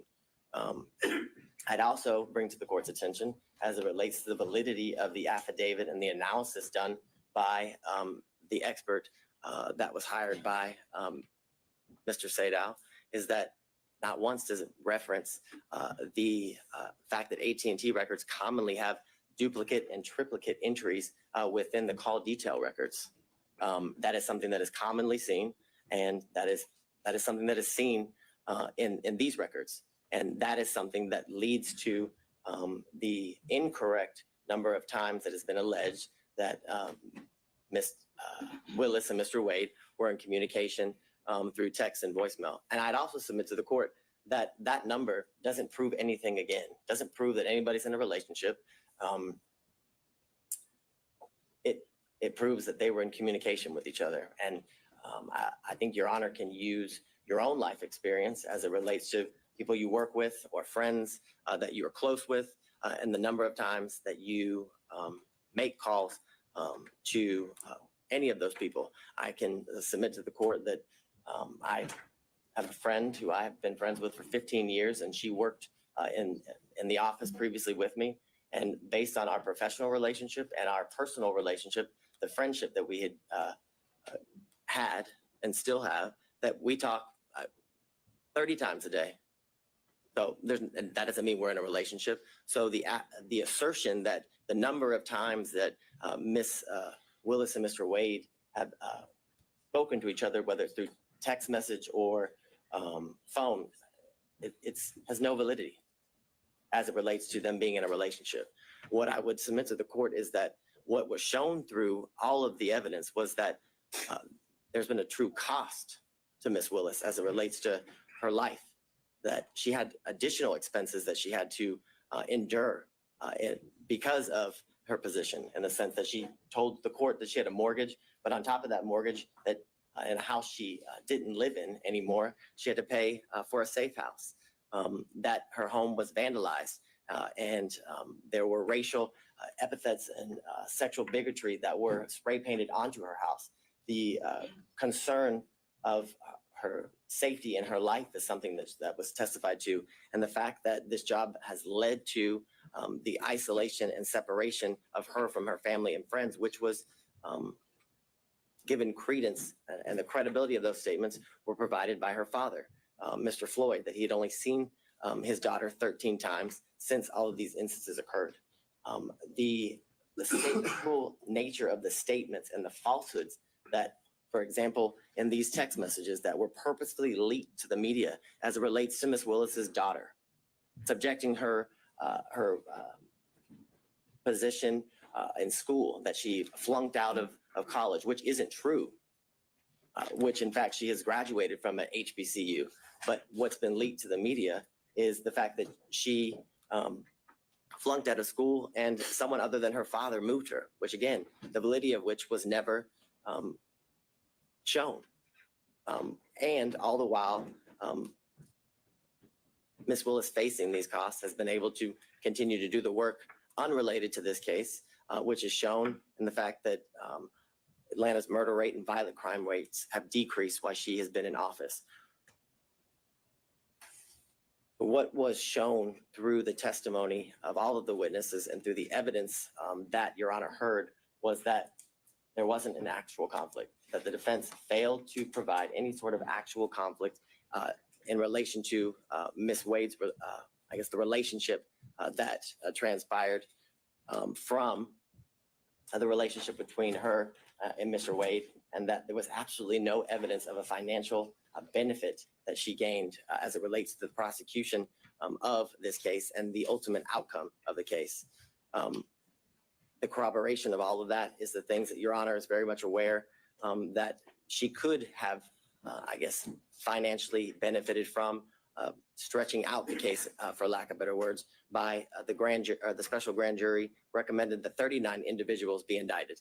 But through her sifting through the special grand jury's report and all of the evidence with the team that indicted the case, they only went with 19 of the defendants, which had she gone with all 39, they're based on the defense counsel's assertions, would have given her the opportunity to certainly find these financial gains that are claimed through the allegations of defense counsel. More importantly, why would Ms. Willis repeatedly ask this court to set a trial date as soon as possible if her motive in prosecuting this case was to continue to financially gain as alleged from the prosecution of this case? It doesn't line up. It doesn't make sense. And it doesn't make sense for a reason, because it doesn't exist. More importantly, this office has multiple RICO and as well as large scale cases like this one and much larger. And they also have, there's a lot of high profile prosecutions. If Ms. Willis's ultimate goal by hiring Mr. Wade was for her financial benefit, then she would put Mr. Wade on every single one of those cases. So she could certainly revel in the riches and lavish lifestyle that has been referred to by defense counsel, which there's been absolutely no evidence of. The evidence was she stated a DoubleTree in Napa, a DoubleTree. I don't know that to be a lavish hotel. Most people, when they go to Napa, if they want to lavishly experience Napa, stay at the Ritz-Carlton, the Four Seasons, things of that nature, not a DoubleTree. So the allegations and assertions that Ms. Willis was living the lifestyle of the rich and the famous is a joke, an absolute joke. As it relates to what you heard, and the secondary issue is the forensic misconduct. And for lack of better words, what has to be shown is that the statements that were made by Ms. Willis related to the prosecution of the case and ultimately the guilt or innocence of the defendants. And we have none of those statements. There's been no evidence. Nothing has been provided to your honor as it relates to Ms. Willis's specific statements made about any of the defendants and in relation to the guilt or innocence of any of the defendants. I forget which defense counsel referenced the fact that she said she had a 95% conviction rate. Well, what Ms. Willis's job is to instill confidence in the community as to how well she is doing as it relates to her constitutional duties. And that was exactly what was done when she referenced that she had a 95% conviction rate in the previous year that she was serving as a district attorney. More importantly, it's been the allegations about race and religion being imputed in her speech, and that those comments were directed at the defendants at this table. And if you listen to the speech, those comments are directed at two elected or political officials. I believe it was Marjorie Taylor Greene and Ms. Bridget Thorne, who is a member of the Fulton County Board of Commissioners here. She specifically used their names. I don't know that they, and my knowledge is they're not supposed to be sitting at the table, and I haven't seen them in my work as it relates to this case, Your Honor. So those allegations that Ms. Willis committed forensic misconduct are, again, there's no validity to them. There's no evidence of them as it relates to any of those comments, which this is an issue that Judge McBurney has previously ruled on when these same allegations were alleged as it relates to extrajudicial statements made by Ms. Willis. And it involved a statement that the words fake electors were said by Ms. Willis. And he found there was absolutely no conduct that was impermissible as it relates to forensic misconduct.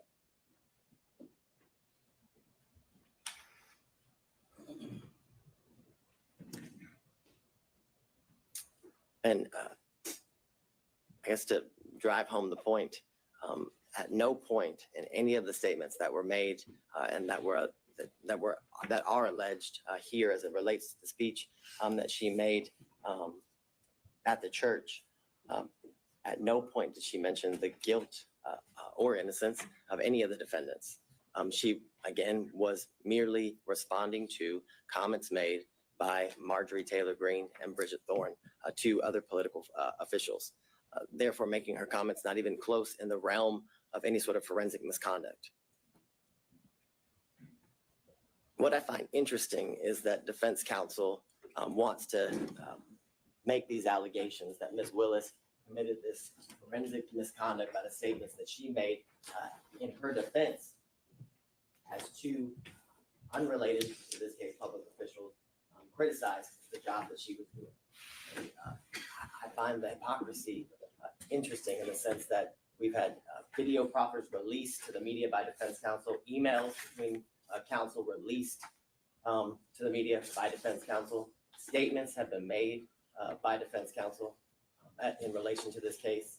We had the unredacted version of the cell phone records of Mr. Wade released to the media by defense counsel with his private and personal information causing the threat of harm to both Ms. Willis and Mr. Wade to increase. The most recent instance was the text messages that Your Honor hadn't ruled on their admissibility prior to their release, and it was made clear during the hearings that the ability to get those, the full chain was something that they were unable to do. But they figured a way, and the minute they figured a way, they released it, the information to the media simultaneously with turning it over to the state and the court. For all the reasons obviously stated before Your Honor, that this motion should be denied because the legal requirements that are required in order for the district attorney to be disqualified have not been satisfied. The defendants have failed to raise any issue legally or factually to satisfy the legal standard for disqualification. They must show an actual conflict. They've been unable to show that the prosecution of this case was at all a result of political bias, which has been accused, or accusations have been made, as well as demonstrated that the prosecution of this case was motivated by any means or any way because of malicious prosecution. And they haven't been able to prove that this case was one of selective prosecution for political benefit or gain. All allegations that have been made during the course of different hearings and the procedures as it relates to this case. What I would leave the court with and how the state started the argument is that courts have been generally unreceptive, if not hostile, to attempts to disqualify prosecutors based on pervasive and institutional conflicts, which makes clear that the burden, that the standard is very, very high that must be met in order for an elected district attorney to be disqualified. And that burden, that standard has not been met. An actual conflict has not been shown. And more importantly, in conjunction with that, there's been absolutely no evidence that the district attorney has benefited financially at all, but benefited financially in conjunction with any outcome, whether it be now or ultimately as it relates to the prosecution of this case. And because of all those reasons, Your Honor, we respectfully request you deny defense counsel's motion to disqualify the elected district attorney, Ms. Fani Willis. All right, thank you, Mr. Body. Your Honor, I think we have 5 minutes and 44 seconds. That's what it says. Mr. Cromwell. Oh, you, okay, handing it over. Understood. Mr. Sadow, all yours.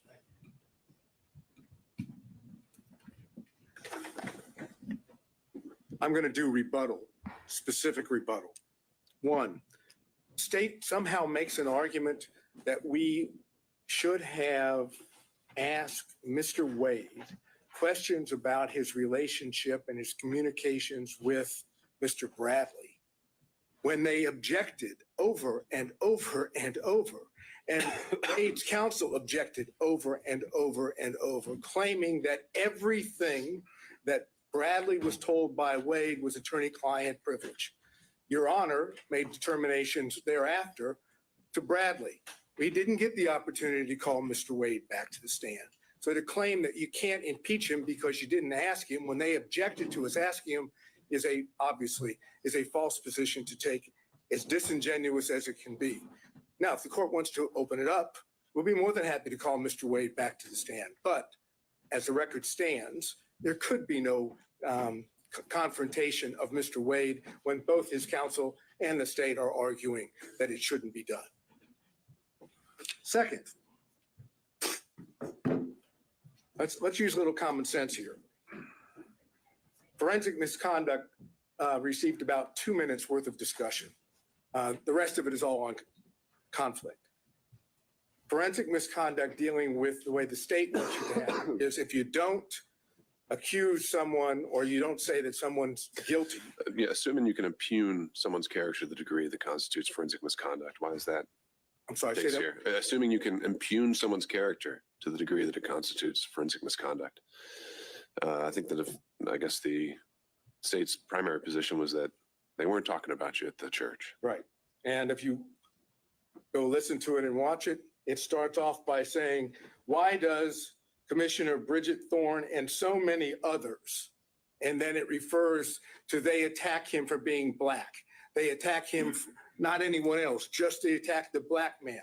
They're not talking about Miss Thorne or Marjorie Taylor Greene. They're talking about us. And you know how everybody knows that? Because not a single story from the media reported anything other than Fani Willis accused the defense and defendants of being racist. Now, here's the common sense part of this. If you follow the state's position on forensic misconduct, Fani Willis could all day long talk about race. She could say the defendants, I'm not saying they're guilty or not guilty, but they're racist. They're racist. They're racist. And according to the state's position on forensic misconduct, that wouldn't be a problem. Obviously, that makes no sense whatsoever. The issue here that we've dealt with on forensic misconduct is not simply the church speech. It's why she did it, how she did it, calculated, and all the other things that we talked about with the testimony of Wade and Willis in this case. Let's go to the relationship issues and the cell phones briefly. No one knew that there was a relationship between Wade and Willis, according to Wade and Willis. Not a soul was ever told that they were dating or that there was an intimate relationship, ever. They concealed it from all parties, from Daddy. Daddy didn't even know they had a relationship. Suggest that somehow in the beginning of 2021, January to whatever it was into April, that they couldn't have met in Hapeville. They didn't meet anywhere that would allow the public to see them. That's the reason why they were meeting at Yertes, because no one else was ever there. Remember the testimony? Who else was there besides Mr. Wade and Miss Willis? Both of them agreed. No one ever went there except them. They didn't go to where Daddy was in Miss Willis's house because Daddy was there and Daddy would know. No other prosecutors knew. No one knows except who? The one person that knew was Bradley and Yerty. Yerty was the best friend at that time of Miss Willis, and Bradley was the partner of Wade. Now, the only way that Bradley can walk away from the, I have very little time, so I'll skip that. Let's go to something. Motive. That's an issue. Whose motive in this case is the strongest? Fani Willis, Nathan Wade. Because if they testify truthfully on every point, what happens if the relationship started before November 1st? They get disqualified. Who has the best motive of anyone to lie? They do. Who has the most at stake to lie? They do. Who wants to stay on this case for whatever the financial reason may be? They do. And All right. Thank you, Mr. Sainer. There it is. All right. Thank you, everybody. I think has been very much made clear by the argument and the made today is that there are several legal issues to sort through, several factual determinations that I have to make. And those aren't ones I can make at this moment. And so I will be taking the time to make sure that I give this case full consideration is due. I hope to have an answer for everyone within the next 2 weeks. Until that point, if there are any other issues that come up, council can reach out, and we'll have an order posted on the docket. Thank you all. We're off the record.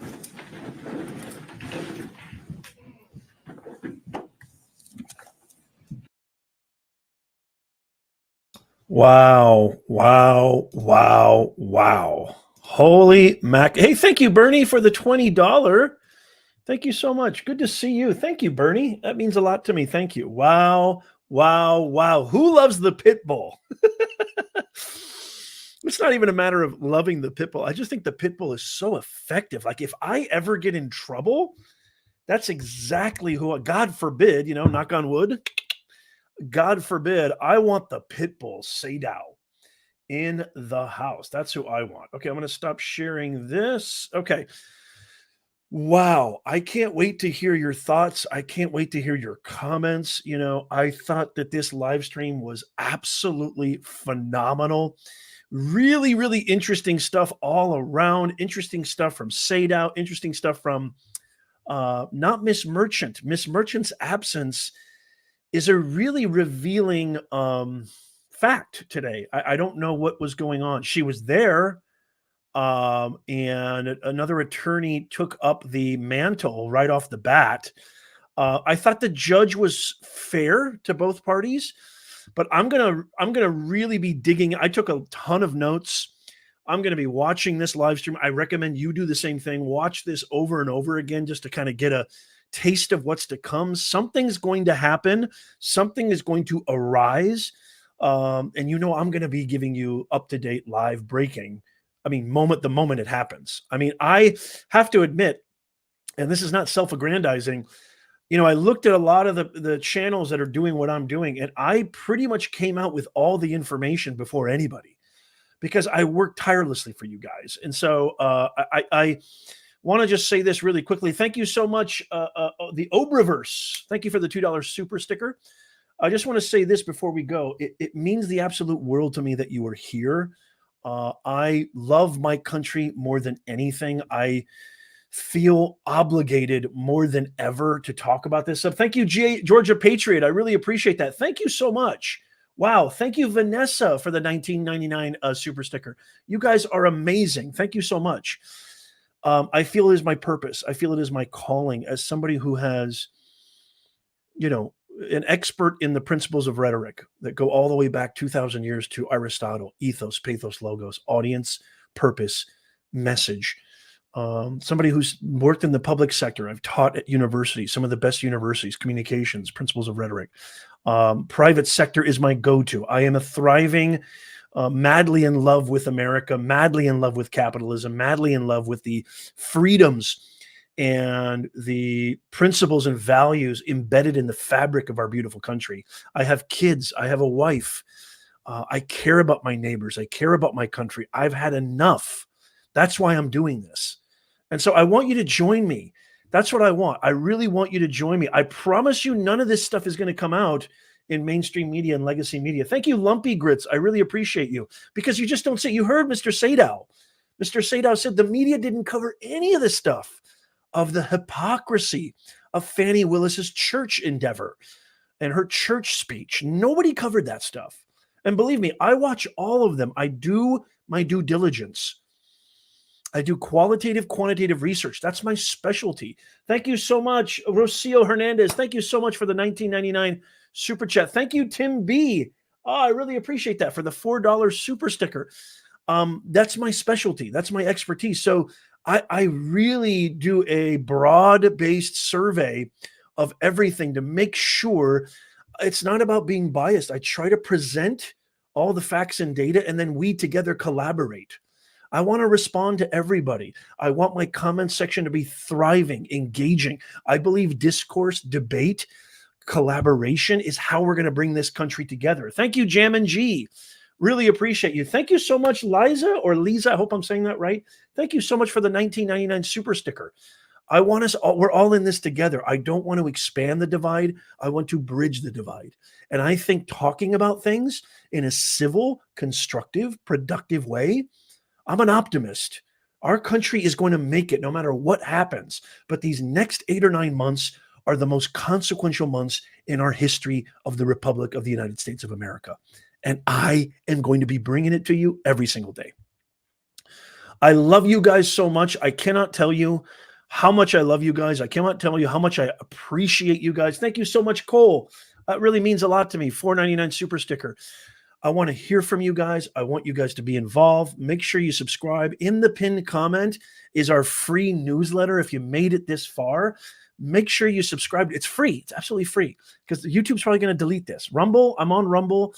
I'm on X, Twitter, but YouTube's probably going to delete this channel. So make sure you subscribe to our free newsletter. It's free, so you don't miss out on anything. Breaking news, live updates, top stories, current events, everything that the mainstream media and legacy media will not cover.